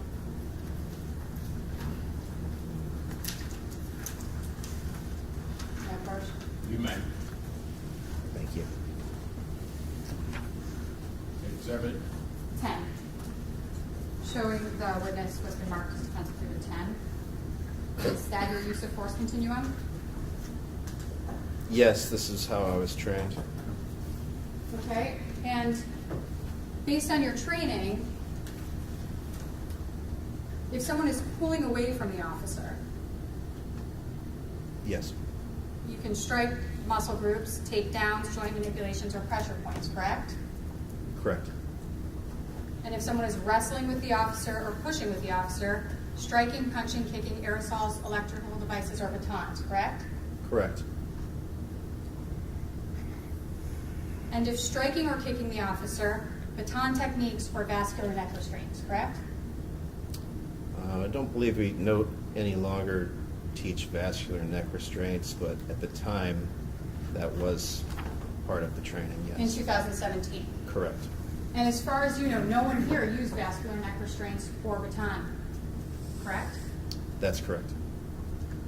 And when you made the decision to use a takedown, Ms. Barbello, didn't you Objection. testify that she was pulling Hold away? on. Sustain. Beyond the scope. You testified on cross that you saw Officer Amiott punch Richard Hubbard, is that correct? Correct. Based on your training and experience, did you know why he punched him? Objection. Sustained. Rephrase if you wish. Based on your training and experience, was there a departmental policy which guided that punch? Objection. Sustained. Was he Rephrase. handcuffed at the time that he was punched? I believe there was one handcuff on. And do you recall what happened once he was punched? I believe we were then able to gain control of him. It was effective, It was effective? yes. And did you see anyone use any force on Mr. Hubbard at all after he was handcuffed? No, not at all. Nothing further.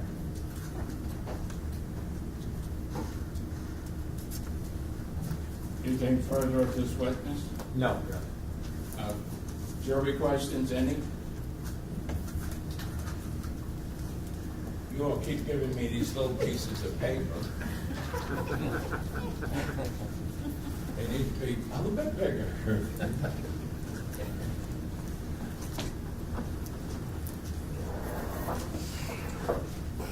Thank you.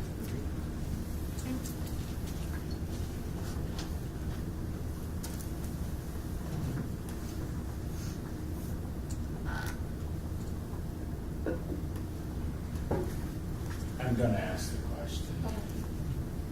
Is using fighting words a means to use more force to gain compliance if there's no other form of resistance?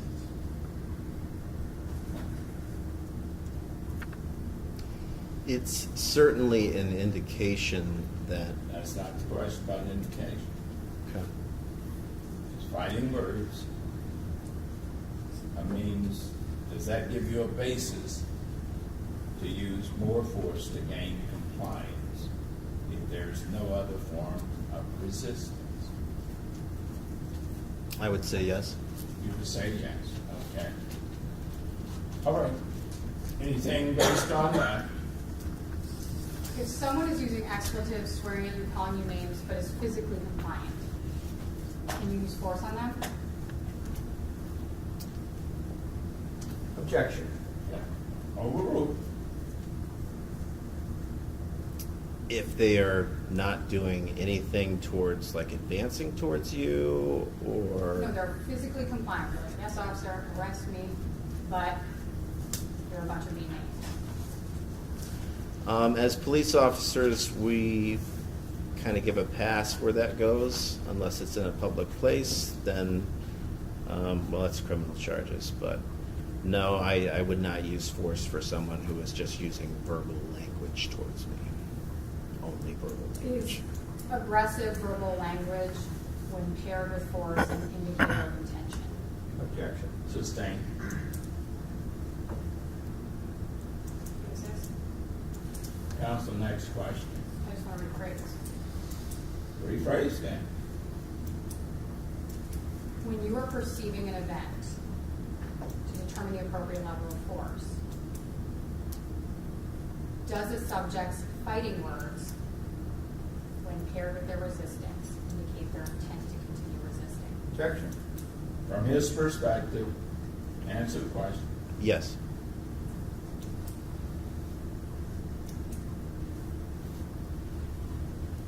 Anything else? Hang on. Anything? No, Your You may step down. Thank you. Are we ready to try Zoom, or do you have another witness? I'm ready to fight. Why don't you see if we can get it going?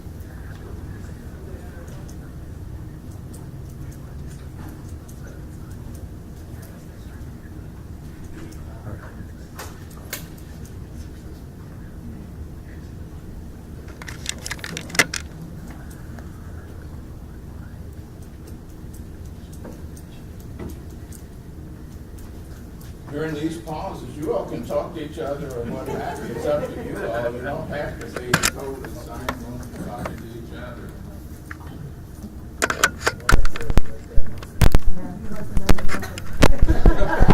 I really like that one.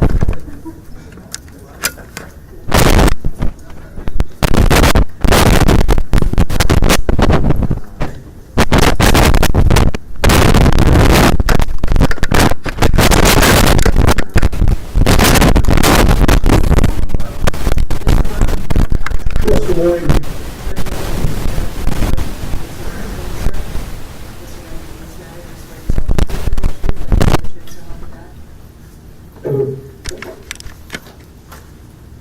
Sir, if you would, please state your name for the record.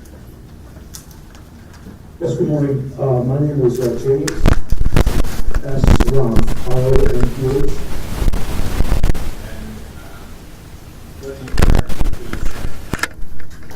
I'm employed by the Department of Homeland Security in the D.C. region. I'm a federal law enforcement instructor, and my title is Law Enforcement Specialist. We're conducting this examination over Zoom, so I want you to really be attentive and ensure that if objections are made, etc., that you do not respond until after the court has had an opportunity to make a decision. Do you understand? I do, Your Honor. You previously testified in court, correct? I have, Your Honor. Very good. Counsel, you may proceed. Oh, please spell your last name, sir. Yes, Your Honor. My last name is spelled R-O-M-P-H. You may inquire, counsel.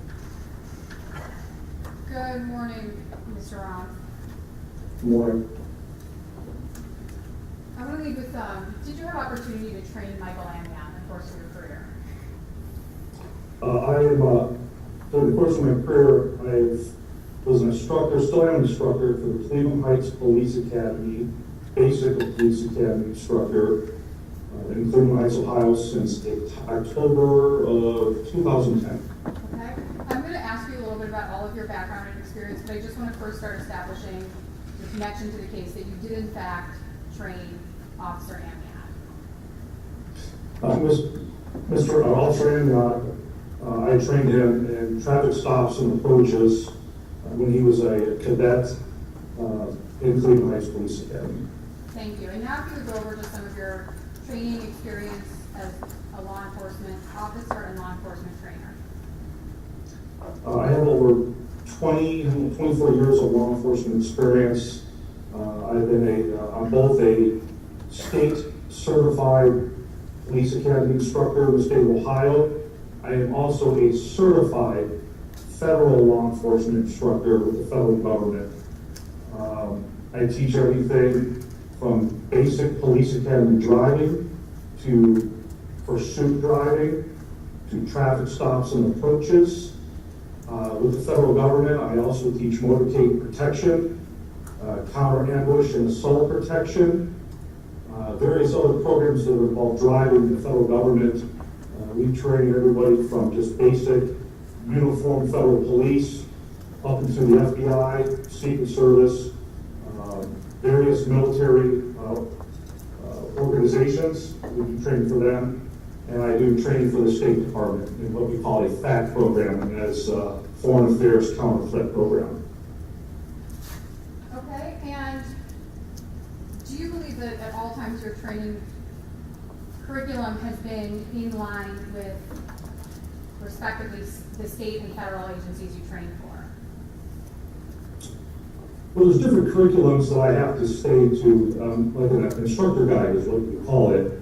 The state of Ohio has an instructor guide that I must follow when I teach academy students. So I can't just go off script and teach my thoughts and my own personal beliefs. I have to teach the curriculum as designed by the state of Ohio OPADA Commission. Okay, and the OPADA Commission, can you describe who they are or what they are? The commission changes. I can't tell you the names of who they are as of today, but commission usually is police chiefs, county sheriffs. They usually have a federal agent. Usually it's the agent in charge of the Columbus office or the Cleveland office, the Cincinnati office. They try to have a federal representative on the commission. And they come up with other instructors from the state of Ohio and also instructors from various law enforcement agencies. And if there's a need for training or if programs need to be adjusted for the times, this commission will meet together and they will design amendments to the current program, or they'll design a brand new program for officer needs. Okay, and in your training of Officer Amiott, did you rely on, and I believe you have a copy there, the OPATA Training Commission training manual for stops and approaches? Yes, and there's a PowerPoint that is also shown to the students that we utilize that, so I have to stay within that PowerPoint as well. Okay, and do you have both of those in front of you there? I have a copy of the manual. I have a PDF file of the slides for the PowerPoint, but other than my iPad, I do have the curriculum for traffic stops and approaches for the state of Ohio in my computer right now. Okay, I'm going to mark the manual as Defense Exhibit 22. And so when we reference that, because you have the same thing there with you, and I'm going to mark the training slides as Defense Exhibit 23.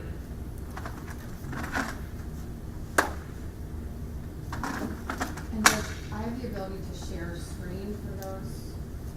That's fine. Slides to publish them to the jury. Is that okay? Any objections to the exhibits, Council? Well, I haven't seen them. They look like they're.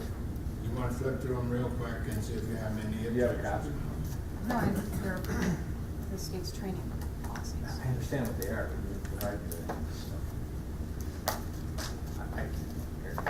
Gentlemen, have a seat.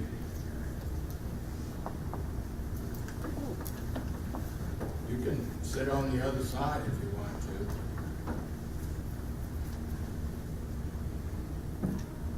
Your Honor, can we approach? You may. One moment. What do you have? Stuff that I've never seen. That's not what you're.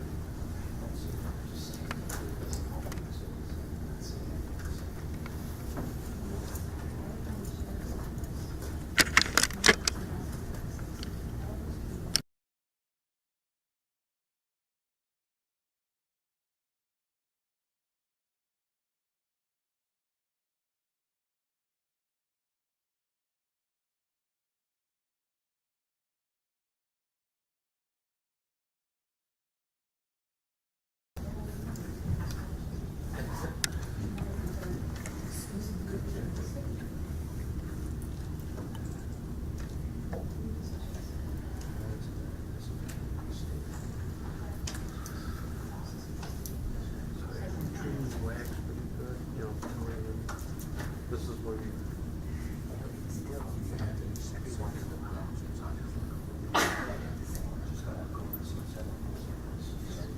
They don't do it. Right. You're allowed to edit inside.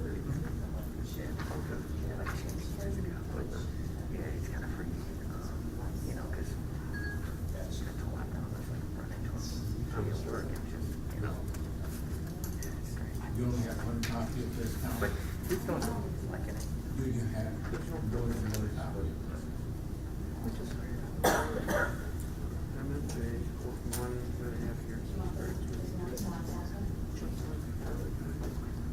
And you can go ahead and start publishing. Go ahead and start publishing. And we'll provide form back to you and share your screen with your city. Is it Mr. Rump or Agent Rump? Is there?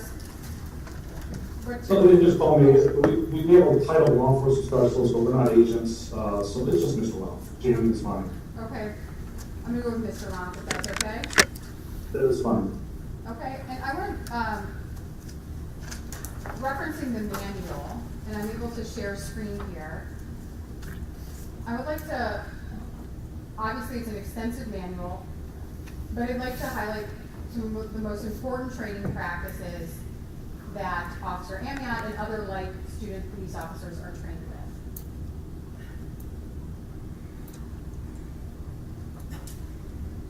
And so I'm pulling the manual up on my screen to share screen here. Okay. And so as you highlight important aspects of training, just let me know what page you're going to, and I will do the same. I see your screenshot, so do you want me to go somewhere specific, or? I'd like you to address This is- right, the most important aspects of car stop training that you train OPATA students.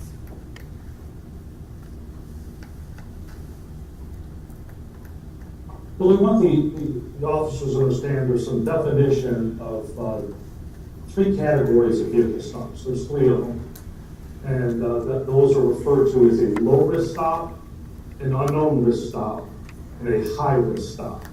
Now, those of you, dating myself here, but the high-risk stop back in this day used to be called a felony car stop. And what they discovered is that there were scenarios or situations that officers should have been a high-risk traffic stop, and that would be where the weapons are out, they're calling out the driver out of the car, they're pointing them out on the ground.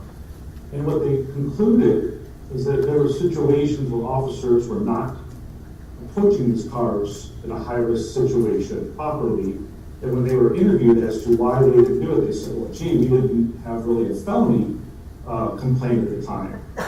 So nationwide, they removed the felony car stop definition, and they added a high risk. And a high risk traffic stop means somebody was, for example, that's driving around a city that has severe mental health and may be a risk to themselves and or others. There may not be a felony criminal complaint against them, but their actions may warrant a high risk traffic stop that officers should engage the subject in. Is there such thing as a no-risk traffic stop? Did you say no risk? Yes. There is no such thing as no risk. There's definition in Ohio and in federal. Okay, and how do you train Officer, Mr. Rump, please restrict your analysis to Ohio requirements and not federal requirements. Yeah, yes, Your Honor. You may proceed. So, looking at this training manual that I have on the screen, under section 3, it says unknown risk vehicle stop. And one of those things identified under 3A3 is driving under suspension. Can you identify why this is categorized as an unknown risk stop? Someone that's driving under suspension, it could be various. It could be simple as a child support suspension, but it can also be an OBI suspension or not having insurance, what they call as a financial responsibility FRA suspension in the state of Ohio. The people will drive under influence, or excuse me, they'll drive under suspension because they didn't pay their court fine, the court suspended their license, and that's pretty much why it's unknown risk, because somebody that's stopped by law enforcement is more than likely going to be criminally charged and or possibly physically arrested for driving under suspension. And based on the training manual you utilize, how are officers trained to assess risk? Well, we assess the risk by the contact with the subject or what they know about the subject. And it is a evolving issue. It evolves. It can start off very simple. It's just you got the car stopped, you approach the subject, you ask for their license, they don't have one. You ask for their date of birth, they starts giving you pauses in their answers, or they're not looking at the officer, they're breaking eye contact, or they don't know their social security number when they're asked. So when these things are occurring, it's kind of letting the officer know where this is evolving. Why is the subject evading his identity? Is it because he's wanted, or is it because he just doesn't want to get a ticket, or he doesn't want to discover they're suspended? There could be some other reasons as well that I'm not naming, but those are usually the typical. Okay, and what does BOLO stand for, or BOLO? That's commonly referred to as be on the lookout for. And is that what we're looking at number 22 here? Number 22 on the slide is the BOLO, be on the lookout for. And what are the, are those, some of the things you just said, are those some BOLOs that officers are trained to identify? Well, a BOLO can come from the dispatch center. It can come from another law enforcement agency that may have just had something as simple as a hit-skip accident, or it could have been a robbery, or it could be that the subject is in a mental crisis and driving around various cities. So they're sharing BOLO, be on the lookout for this vehicle, be on the lookout for this subject. Okay, and when would an officer identify those BOLOs? Could you repeat? I didn't hear your question there. That's okay. When in the course of a stop would an officer be identifying those BOLOs? Objection. Oh. You can answer. That would be, so they would, when they're talking to the driver, when they have their vehicle stopped, is when they're starting to develop information on who they have before them. The car may match a particular incident, but when they get to the driver, they'll find out that driver just got off work, or it's not the person they were looking for. And that is done by the contact when they're speaking with the driver of the particular vehicle. Okay, and I'm going to go back to the beginning of the manual and talk about the training objectives.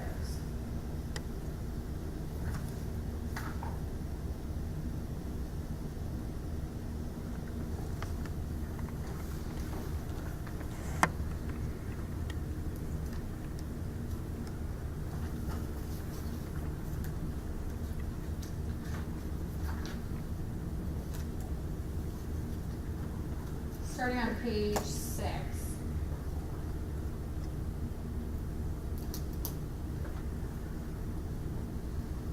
In the course of your presentation, under section 2, what are the 2 risks you identified to officers? The 2 methods for which an officer may be injured or killed during a traffic stop, there's 2 of them, by assault or by accident. And that could be by a vehicle that plows into them on a highway. And assault can be from the driver or a passenger or someone that comes on scene and puts themselves into the situation that the officer is investigating. Okay, and then are all the training policies contemplating with these major 2 risks in mind? I'm not understanding the question now. Are the policies designed to protect against these risks? I wouldn't refer to these as policies. These are what we call application guides. Yes, this is what we're teaching officers to protect themselves and protect the public. So those are reasons why we talk about assault and accidents. It's the 2 methods by which an officer may be injured or killed. Okay, and when an officer engages in a stop, you've got the 3 distinct stages here. Can you talk about what those are? So you have the beginning. The beginning stage of a traffic stop is the officer finds the vehicle that they're either looking for, or the vehicle that's committed the violation in front of them. They'll start off by calling in the traffic stop to the dispatch center and alerting other officers that are in the geographical area of the city that they're stopping this vehicle. They'll get the vehicle stopped, and the next phase is the assessment phase. It's almost like a slow pause. It's a transitional point from when the vehicle stopped to approaching the car. So as an officer is approaching the car, they're looking for, is the passenger is ducking out of view? Is the suspect's shoulders, the driver's shoulders lifting up, going down? Are they placing an object in the seat between the seats? Are they reaching for something? So as the officer gets closer and closer to the car, he has to assess more and more. So then you have the contact of the driver. That's still in the assessment phase, because a way someone speaks to an officer are danger clues. They're visible clues. That could be something as simple as questioning the stop. That's not a danger clue. The citizen should question, by my stop officer, the officer should explain why they stopped. But then when it goes into profanity and swearing, it should cause the officer to start kind of assessing a little more as to, is this threat going up, or is it just someone who's really just angry? But profanity is a danger clue. In what way? Well, when you're using graphic profanity to the officer, it is a form of being aggressive. And the officer has to assess, does he need to remove that subject from the vehicle? Because what the officer doesn't know, the driver knows what's inside the car, usually, but the officer has no idea what's inside the vehicle. So by removing them outside the vehicle, you're in control of them, which is what officers are taught by the state of Ohio, is to take control of the matter. And by removing the subject out, you're removing the subject from the vehicle, and you are going to start taking control of the situation. And you're also going to try to apply some de-escalation if you can. It doesn't always work, but if you can try to get on a talking with the subject to try to explain why they're stopped. But there are times that drivers don't allow that to happen.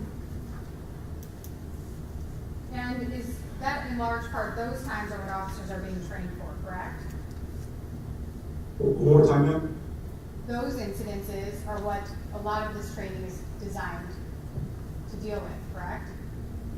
Well, in fact, we get scenario-based training that we actually put the students through, that we give them very different scenarios that they have to engage in, and that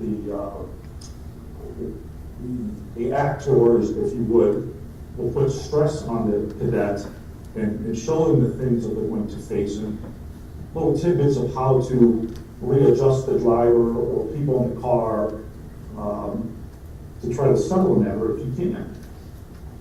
Okay, I'm going to move forward to page 14 of this manual.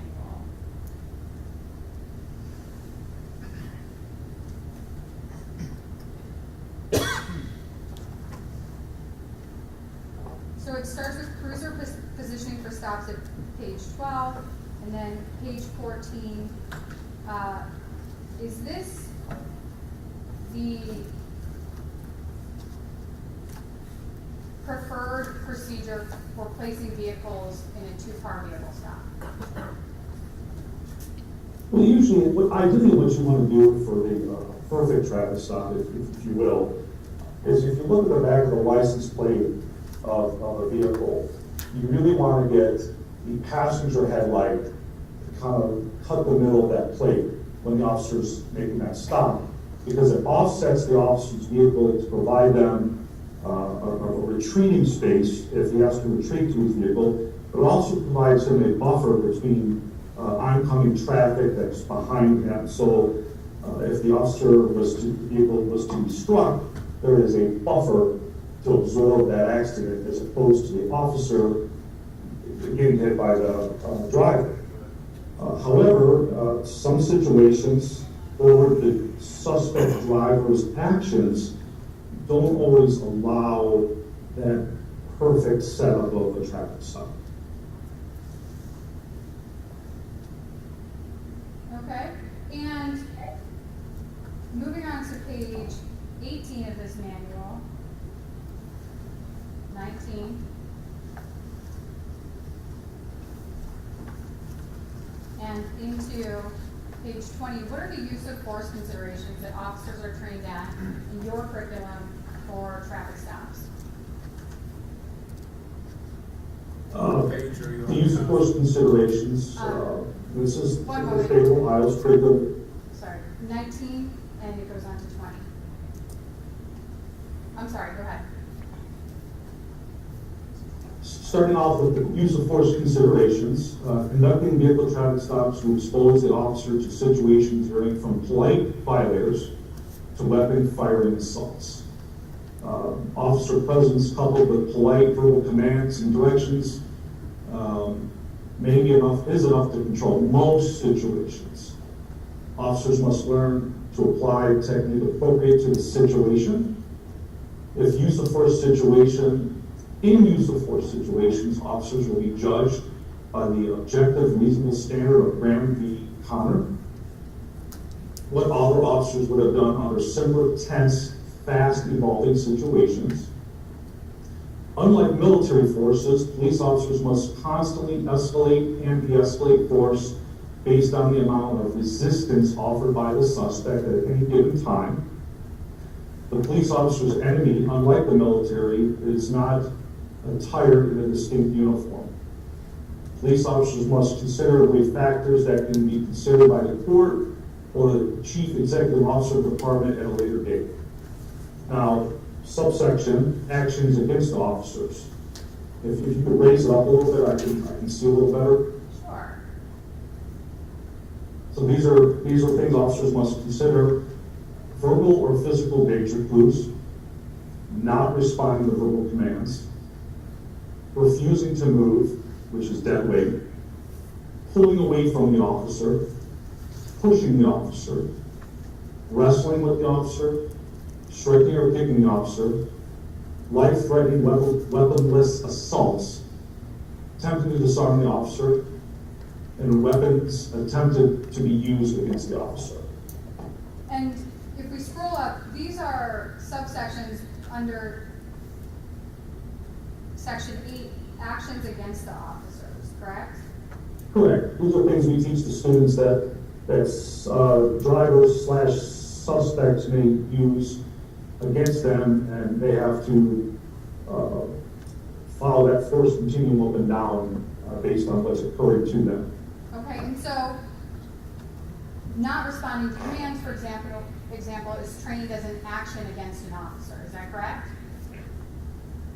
There was a skip on the web. I didn't put the first part there. Okay, no worries. My apologies. Section B, sounds like we're still using static. Section B, not responding to commands, is taught to officers as an action against an officer, correct? That is taught to be a potential danger clue. Okay. And got some feedback. What? No. My mic's off.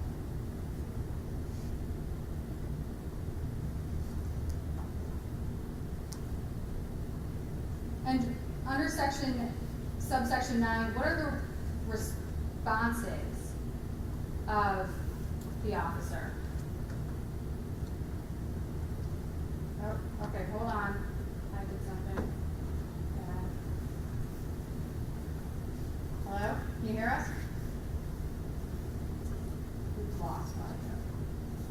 He just lost his own. He's just moved himself.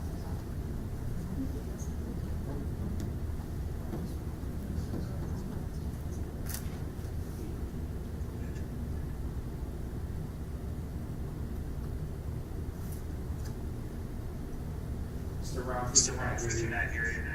Here's your maybe a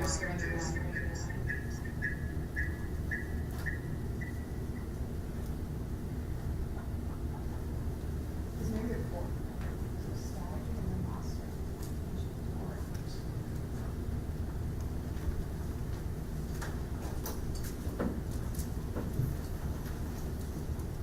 You all can stand or stretch for a moment if you'd like.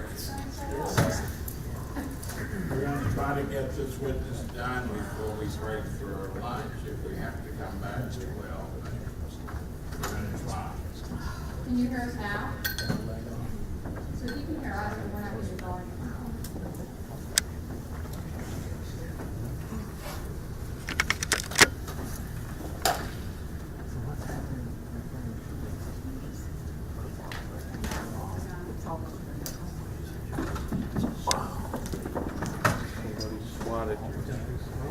Probably is a lot, yeah.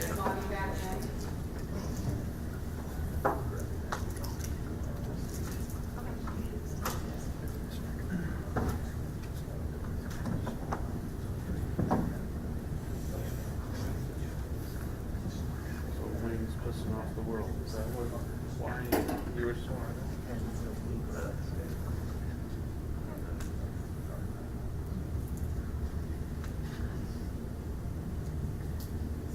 So controversial.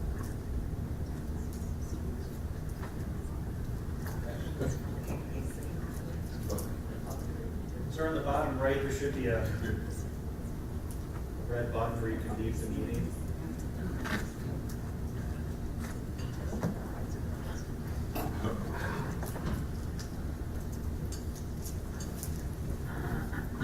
Maybe an early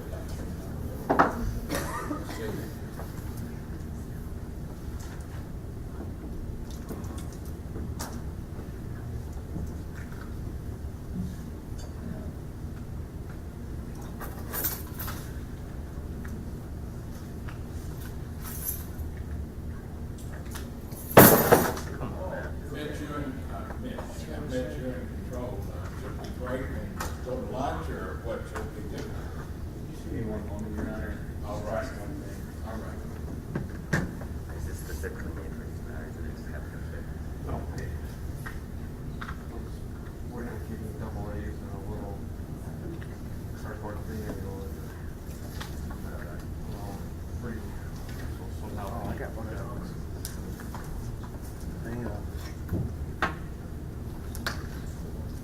They're making us use recharge. I used that recharge one of my own years ago. I bought my own rechargeable, so they gave us a few hands on it. I thought you were.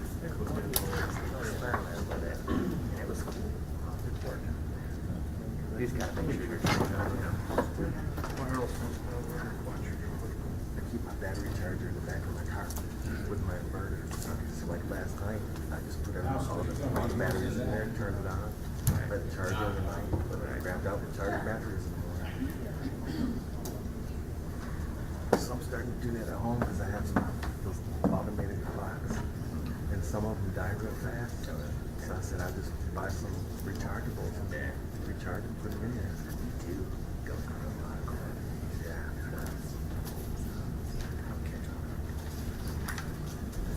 I guess it saves money, and I was because you got the initial spin of batteries that you'll buy anyway, and then you don't buy any batteries. Right. You know, they buy like a quarter of batteries. Okay, we're gonna go to lunch. Remember the admonition, we're just taking evidence. We'll take our normal lunch break, at least hour 15. All right? Please, come back ready to proceed. You may go long again today. So have a good lunch.